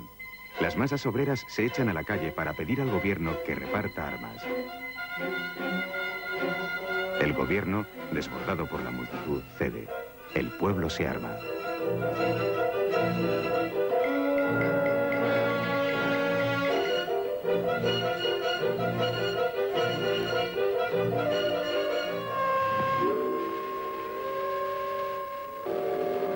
Barcelona, 19 de julio. Las sirenas de los barcos son la señal que los anarquistas utilizan para llamar a la defensa de la ciudad frente a los sublevados. Después de un auténtico baño de sangre, los rebeldes son obligados a rendirse. Lo mismo ocurrirá ese día en Madrid y en otras ciudades. Pasados los primeros días, los insurgentes controlan solo la tercera parte del país. El golpe ha fracasado.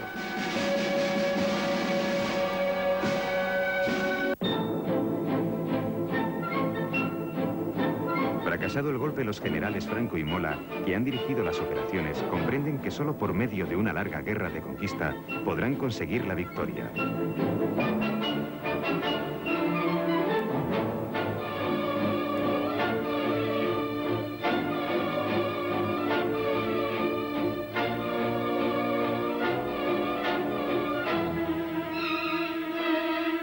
Desde los primeros momentos son miles los españoles que de uno y otro lado se dirigen a los frentes en que ha quedado dividida España.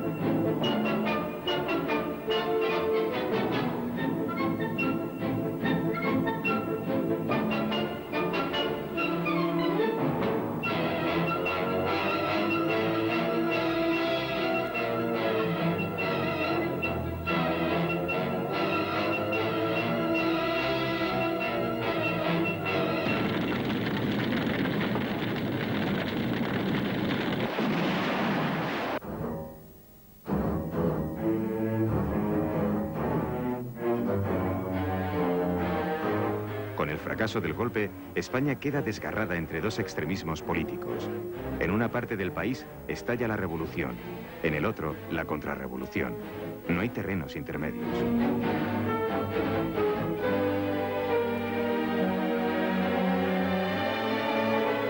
Los dos bandos se aplican a hacer un sangriento ajuste de cuentas que llena el país de muertos de uno y otro lado. En total, más de 150.000 españoles serán asesinados en las retaguardias durante la guerra.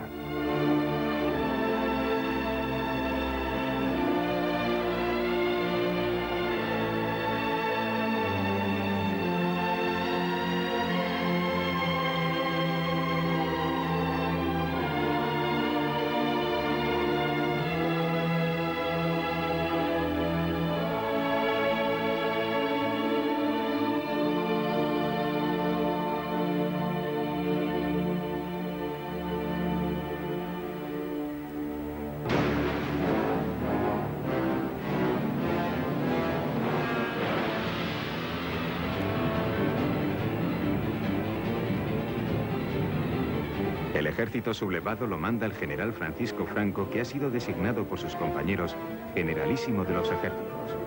El ejército republicano carece de un mando único.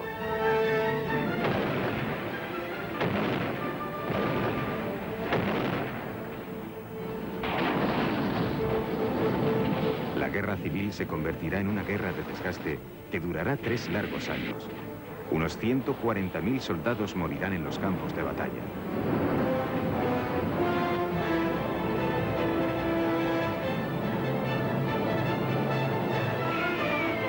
Mientras, en la retaguardia, los civiles que viven en las ciudades son bombardeados sin piedad, buscando aterrorizar a sus habitantes y desmoralizar a su ejército.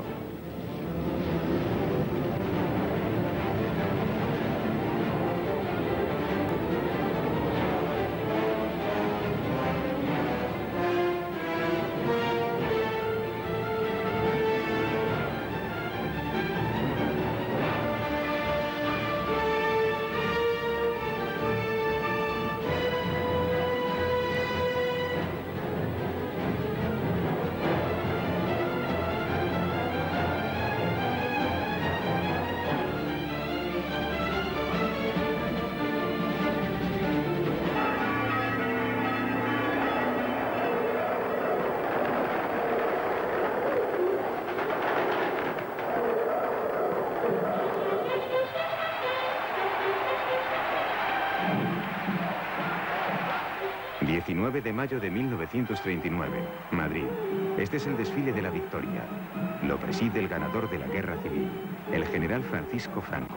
Participan en él 120.000 soldados. Entre los participantes en el desfile están fuerzas de la Legión Cóndor alemana y los camisas negras italianos que han luchado junto al ejército franquista.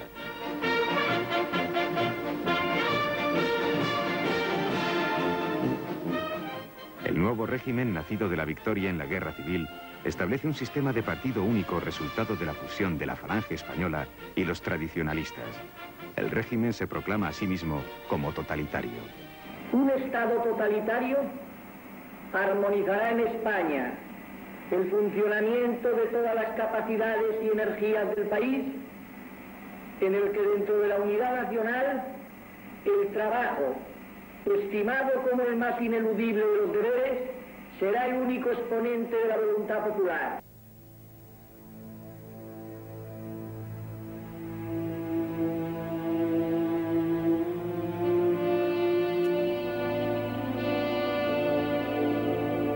El desfile de los perdedores había comenzado mucho antes de acabar la guerra. Los primeros en salir habían sido los miles de niños evacuados durante la contienda desde las zonas de guerra y enviados a otros países. Francia, Suiza, Bélgica, Inglaterra, México y Rusia fueron los países de acogida.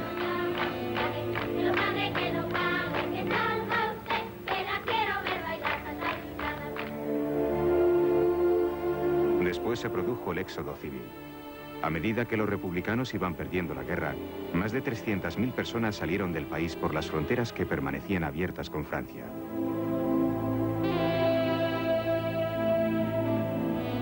Por último salen los soldados, más de 200.000. Muchos de ellos acabarán participando poco después en la Segunda Guerra Mundial, que está a punto de empezar. El último trágico desfile, el de los presos capturados por las tropas franquistas, recorre España buscando acomodo en campos de concentración y cárceles. Son unos 300.000 hombres, de los cuales 30.000 van a ser juzgados y ejecutados a lo largo de los 5 años siguientes.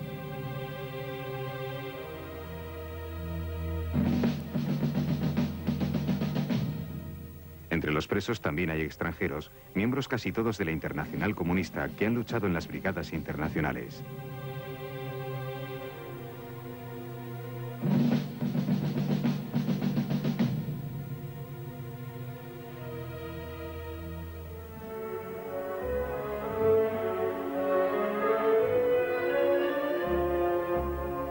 La España del año 1939 es un país en ruinas. Económica y humanamente agotado, moralmente quebrantado y desgarrado en lo más profundo de su identidad. La pobreza, el hambre y el miedo son la trágica compañía diaria de unos supervivientes que no tienen tiempo ni de llorar a sus muertos. Continuar viviendo es la larga y difícil tarea que tienen por delante.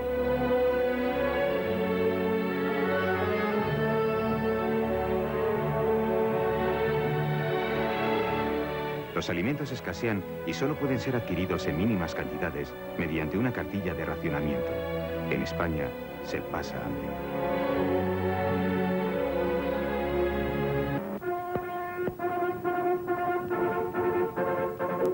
A comienzos de los años 40 hace su aparición el Nodo, abreviatura de noticiarios y documentales de proyección obligatoria en todos los cines. Esta va a ser la ventana que el régimen intenta utilizar para uniformar y despolitizar a la población.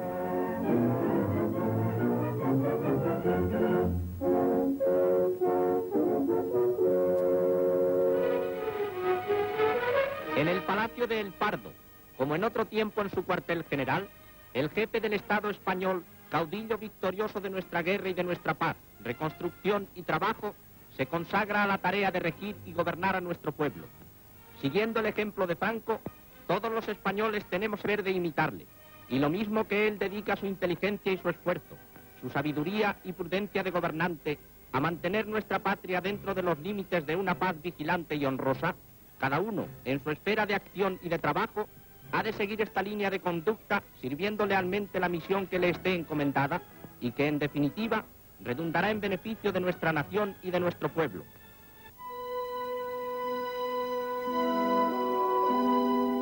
El enorme poder que habían tenido durante la República los sindicatos históricos desaparece radicalmente nada más terminar la guerra.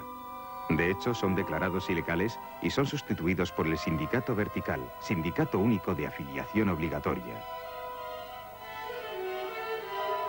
La pretensión política del Sindicato Vertical es la de acabar con la lucha de clases.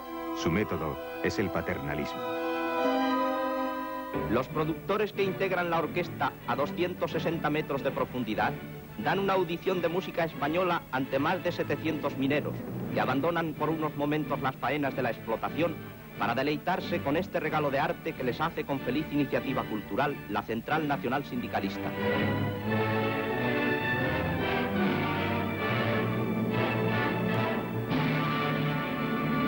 A mi mente acuden recuerdos de otros tiempos y todo se hace oscuro para mí. Para los españoles de posguerra, el gran problema es poder comer. El desabastecimiento interior alcanza niveles insospechados.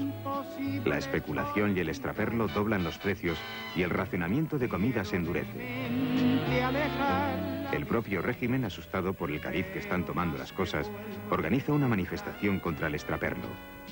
Cuando silenciosa la noche misteriosa envuelve con su manto la ciudad, el eco de tu voz escucho junto a mí y siento que es mayor mi soledad. Como consecuencia de las penurias, son muchos los niños que padecen el entonces llamado mal de los ganglios, la tuberculosis. El gobierno crea el patronato antituberculoso para atender a algunos de los niños que lo padecen. Durante estos años, mueren al año cerca de 30.000 personas víctimas de esta enfermedad.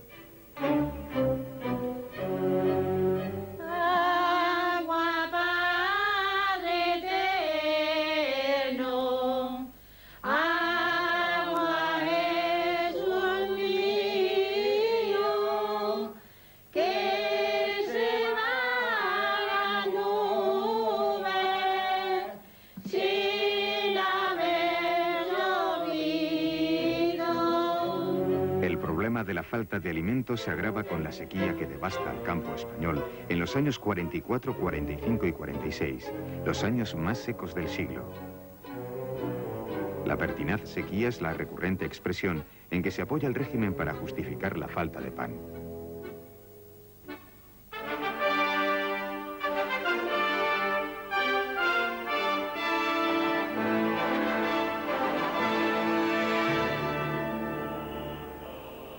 Pasados los momentos eufóricos de la victoria, la Iglesia emprende la tarea de catolizar a toda la sociedad española para intentar borrar de este modo el furioso anticlericalismo de la República. El régimen, por su parte, considera y trata a la Iglesia como a uno de sus pilares esenciales junto con el ejército. Las marchas, las concentraciones religiosas y los ejercicios espirituales inundan el país. Son los años del nacionalcatolicismo.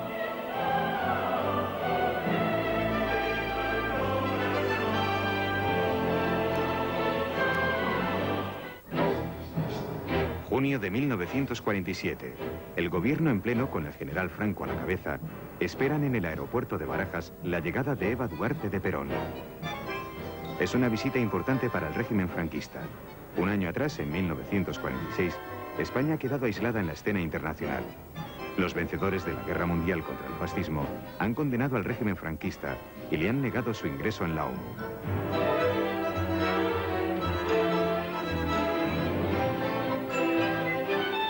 Eva Perón inicia su visita a España en Villa Cisneros, en el entonces Sáhara español. Viene como embajadora especial de su país.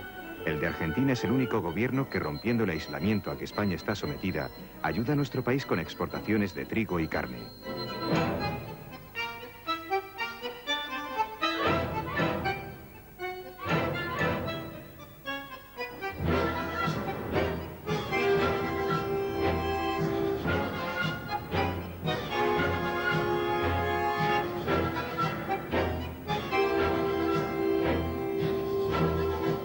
En este mismo mes de junio se pone en marcha el Plan Marshall para la reconstrucción de Europa. España queda al margen.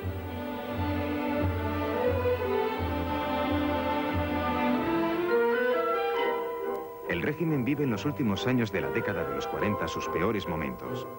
El aislamiento internacional sume a España en un estado de carencia aguda de productos de primera necesidad. El régimen intenta resistir a base de aplicar la autarquía, una política de autoabastecimiento.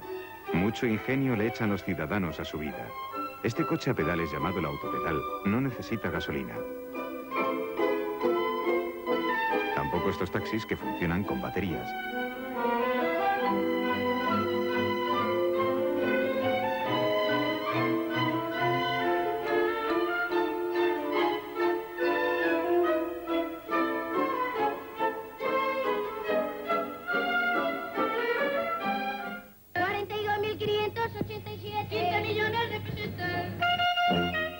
La lotería es la única vía de escape que les queda a los españoles para acceder a otro mundo, el de los sueños. Pronto les sale un competidor, las quinielas. En cualquier caso, el objetivo es siempre el mismo: conseguir miles de estas pesetas que, con la efigie de Franco y la leyenda Francisco Franco, caudillo de España por la gracia de Dios, se ponen en circulación en 1948.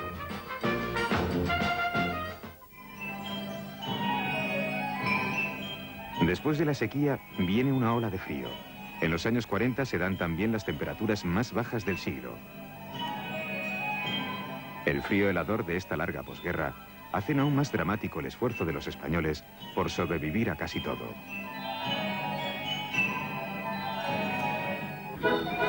Noviembre de 1948.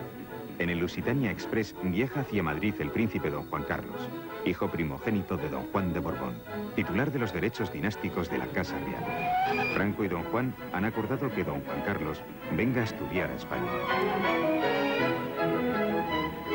Un año antes, en 1947, se ha aprobado la Ley de Sucesión, por la que España se constituye en reino y que establece que el sucesor de Franco será designado por el jefe del Estado y lo será a título de rey. Cuando don Juan Carlos llega a España, tiene 9 años. A petición de Francisco Escalona para su hijita María Elena, con mucho cariño y sabiéndole gusta. Te lo ruego, carpintero, cuando construyas su casa, no pongas marco en su puerta, ni postigo en su ventana. En el comienzo de los años 50, todo el país asiste admirado a la inauguración en Madrid del edificio España, el rascacielos más alto del país. Tiene 27 pisos, 117 metros de alto y 3.000 ventanas.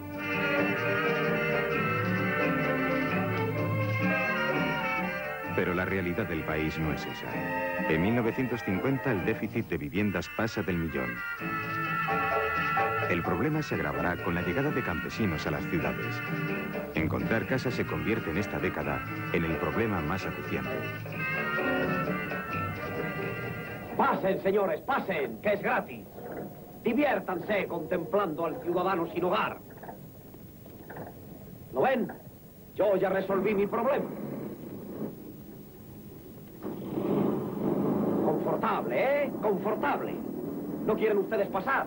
Aquí todo es living, señores, todo. De esta forma tan realista acababa inicialmente la película El Inquilino. Pero la secuencia no se pudo ver en los cines porque fue sustituida por esta otra.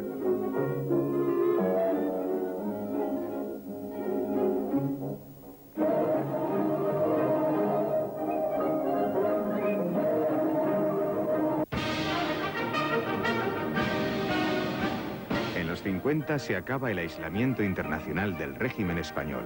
El inicio de la Guerra Fría entre los dos bloques, Estados Unidos y la Unión Soviética, propicia el final de la cuarentena impuesta a España por los ganadores de la Guerra Mundial. En 1953, España firma un tratado de amistad y cooperación con los Estados Unidos. Previamente, la ONU había retirado las sanciones impuestas a nuestro país. A finales de la década, en 1959, el propio presidente de los Estados Unidos, Eisenhower, visita oficialmente España. Es la culminación de los éxitos diplomáticos del régimen.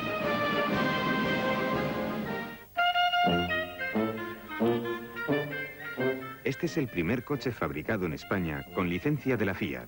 Es el SEAT 1400. Es tan caro que solo unos pocos pueden acceder a él. Este otro, el Biscooter, que aparece un año después, en 1954, es más asequible. La Isetta, más conocida como el huevo, no tiene sin embargo mucho éxito. El coche que revoluciona el mercado es el SEAT 600.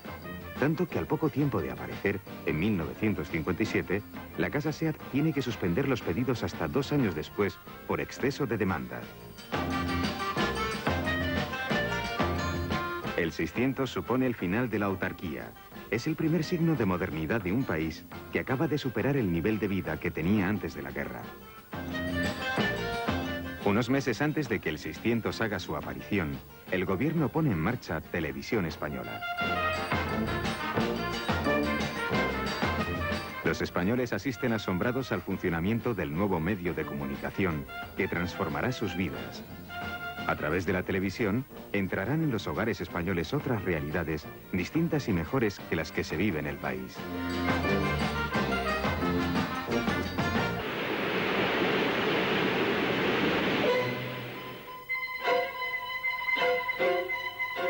Octubre de 1957. 86 muertos y grandes pérdidas materiales es el balance de las graves inundaciones que la lluvia provoca en Valencia. Con el fin de conseguir ayuda para los damnificados, aparece en escena la radio benéfica. El señor A.C. nos ruega que le indiquemos en qué cantidad está la puja del anillo de su excelencia reverentísima, el arzobispo de Valencia. Atención, hasta el momento ofrecen por él 600.000 pesetas. Bueno, pues nosotros le damos esa puja hasta 1.100.000 pesetas. Y a las 3. Otorgado el anillo de su excelencia reverentísima en la cantidad de 1.100.000 pesetas.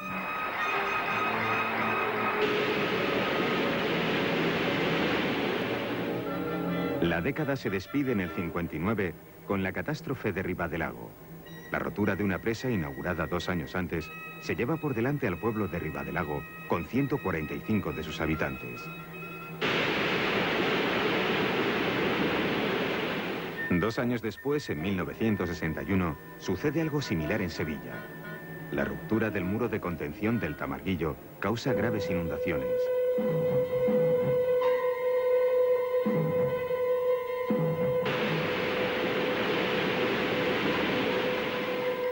Al año siguiente, en 1962, las fuertes lluvias provocan inundaciones catastróficas en Cataluña, en la zona del Vallès.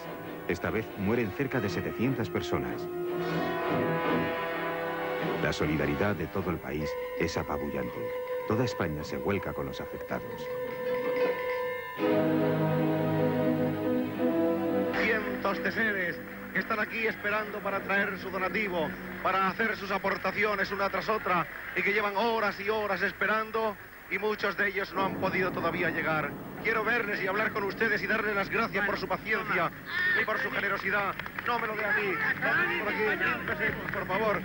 Un recibo enseguida, 1.000 pesetas a este señor. Atención. Muchísimas gracias a todos. Dios les pague lo bien que se están portando. Y a usted también, señora.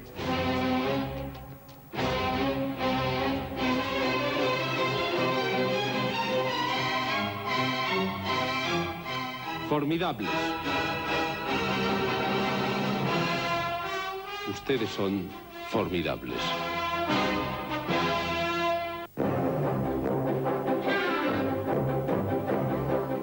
España vive un espectacular desarrollo económico a partir de los años 60, tras el plan de estabilización puesto en marcha a finales de la década anterior.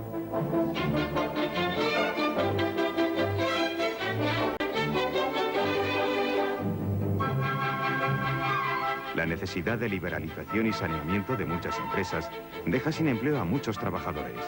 A partir de los 60, cerca de 1 millón de obreros marcha a trabajar al extranjero, a países europeos. Maldigo mi destino, mi estrella se eclipsó. A lo largo de mi vida, mi suerte no nació. En España se produce a su vez la migración interior. 3 millones de españoles abandonan sus pueblos para buscar trabajo en las grandes ciudades. España está dejando de ser un país eminentemente agrícola. Trabajar por el dinero. Pero esa masiva afluencia de inmigrantes hacia las ciudades industriales genera en sus alrededores grandes bolsas de miseria. Se multiplican los barrios de chabolas. Tienes derecho a pedir que te permitan subsistir. ¿Cómo es posible morir si en este mundo no has logrado vivir? Transcurridos varios años, mi desgracia sigue igual. Defraudado y consumido, no lo consigo superar. Tengo derecho a pedir que me permitan subsistir. El plan económico puesto en marcha por los tecnócratas del régimen da resultado. El país se industrializa de modo acelerado. La situación económica mejora notablemente.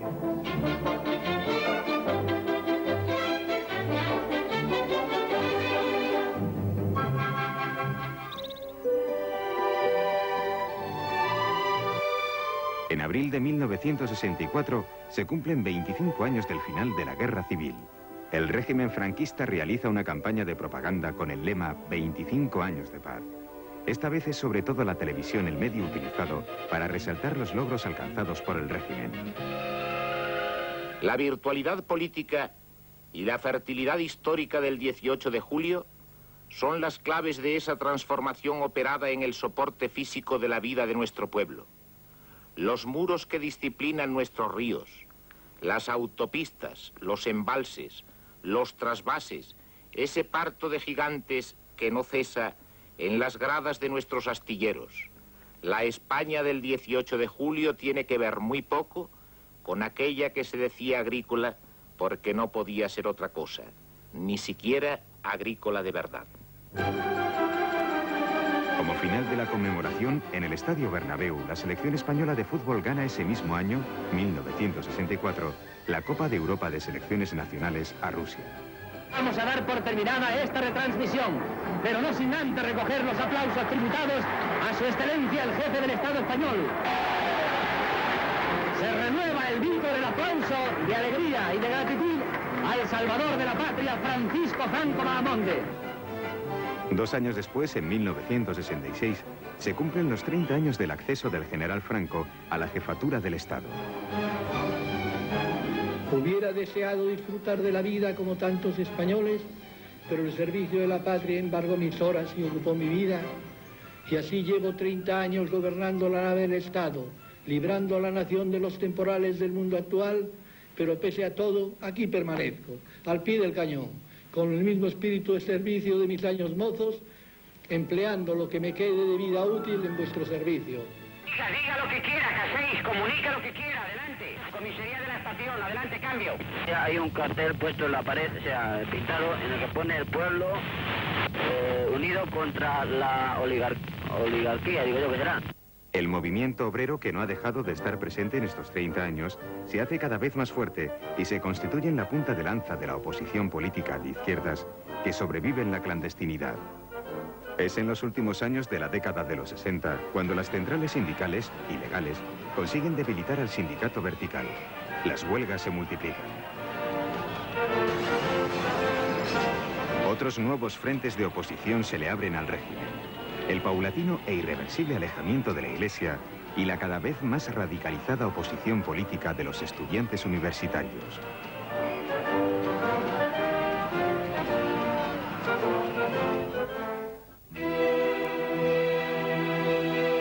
Poco antes de acabar la década, en julio de 1969, Franco comunica a don Juan Carlos que va a ser designado por las Cortes como su sucesor a título de rey. Franco va a cumplir 77 años.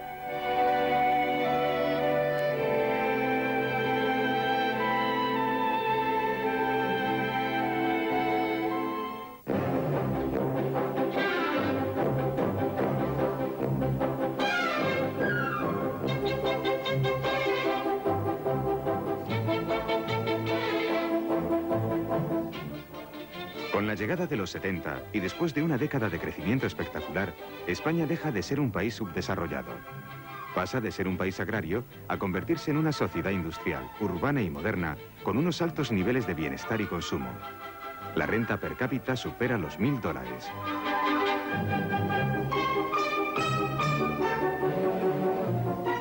Este rápido y sostenido crecimiento permite que se desarrolle una sólida clase media, más libre y europea, y desde luego muy alejada de la sociedad católica y conservadora de otros tiempos. A ello han colaborado también los casi 20 millones de turistas que llegan en 1970 y que favorecen un importante cambio en las costumbres de los españoles.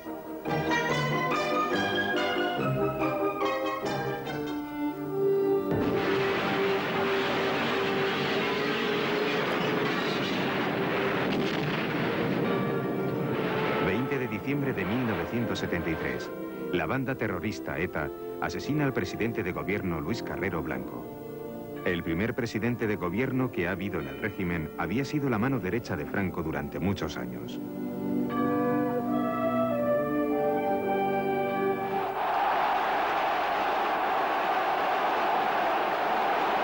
...1 de octubre de 1975...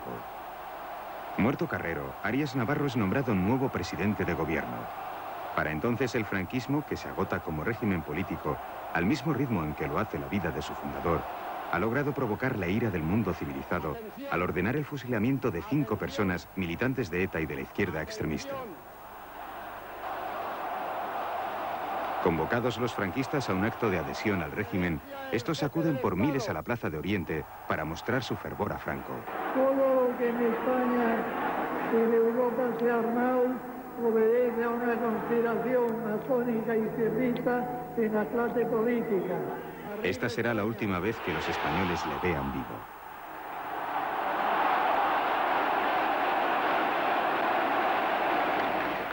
Adelante la cadena SER. Adelante la cadena azul. Dentro la Voz de Madrid. Dentro Radio Popular. Dentro Radio Centro. Transmite Radio Nacional de España en conexión con todas las emisoras españolas. Su Excelencia el Jefe del Estado, Generalísimo Franco, ha fallecido. Franco muere el 20 de noviembre de 1975.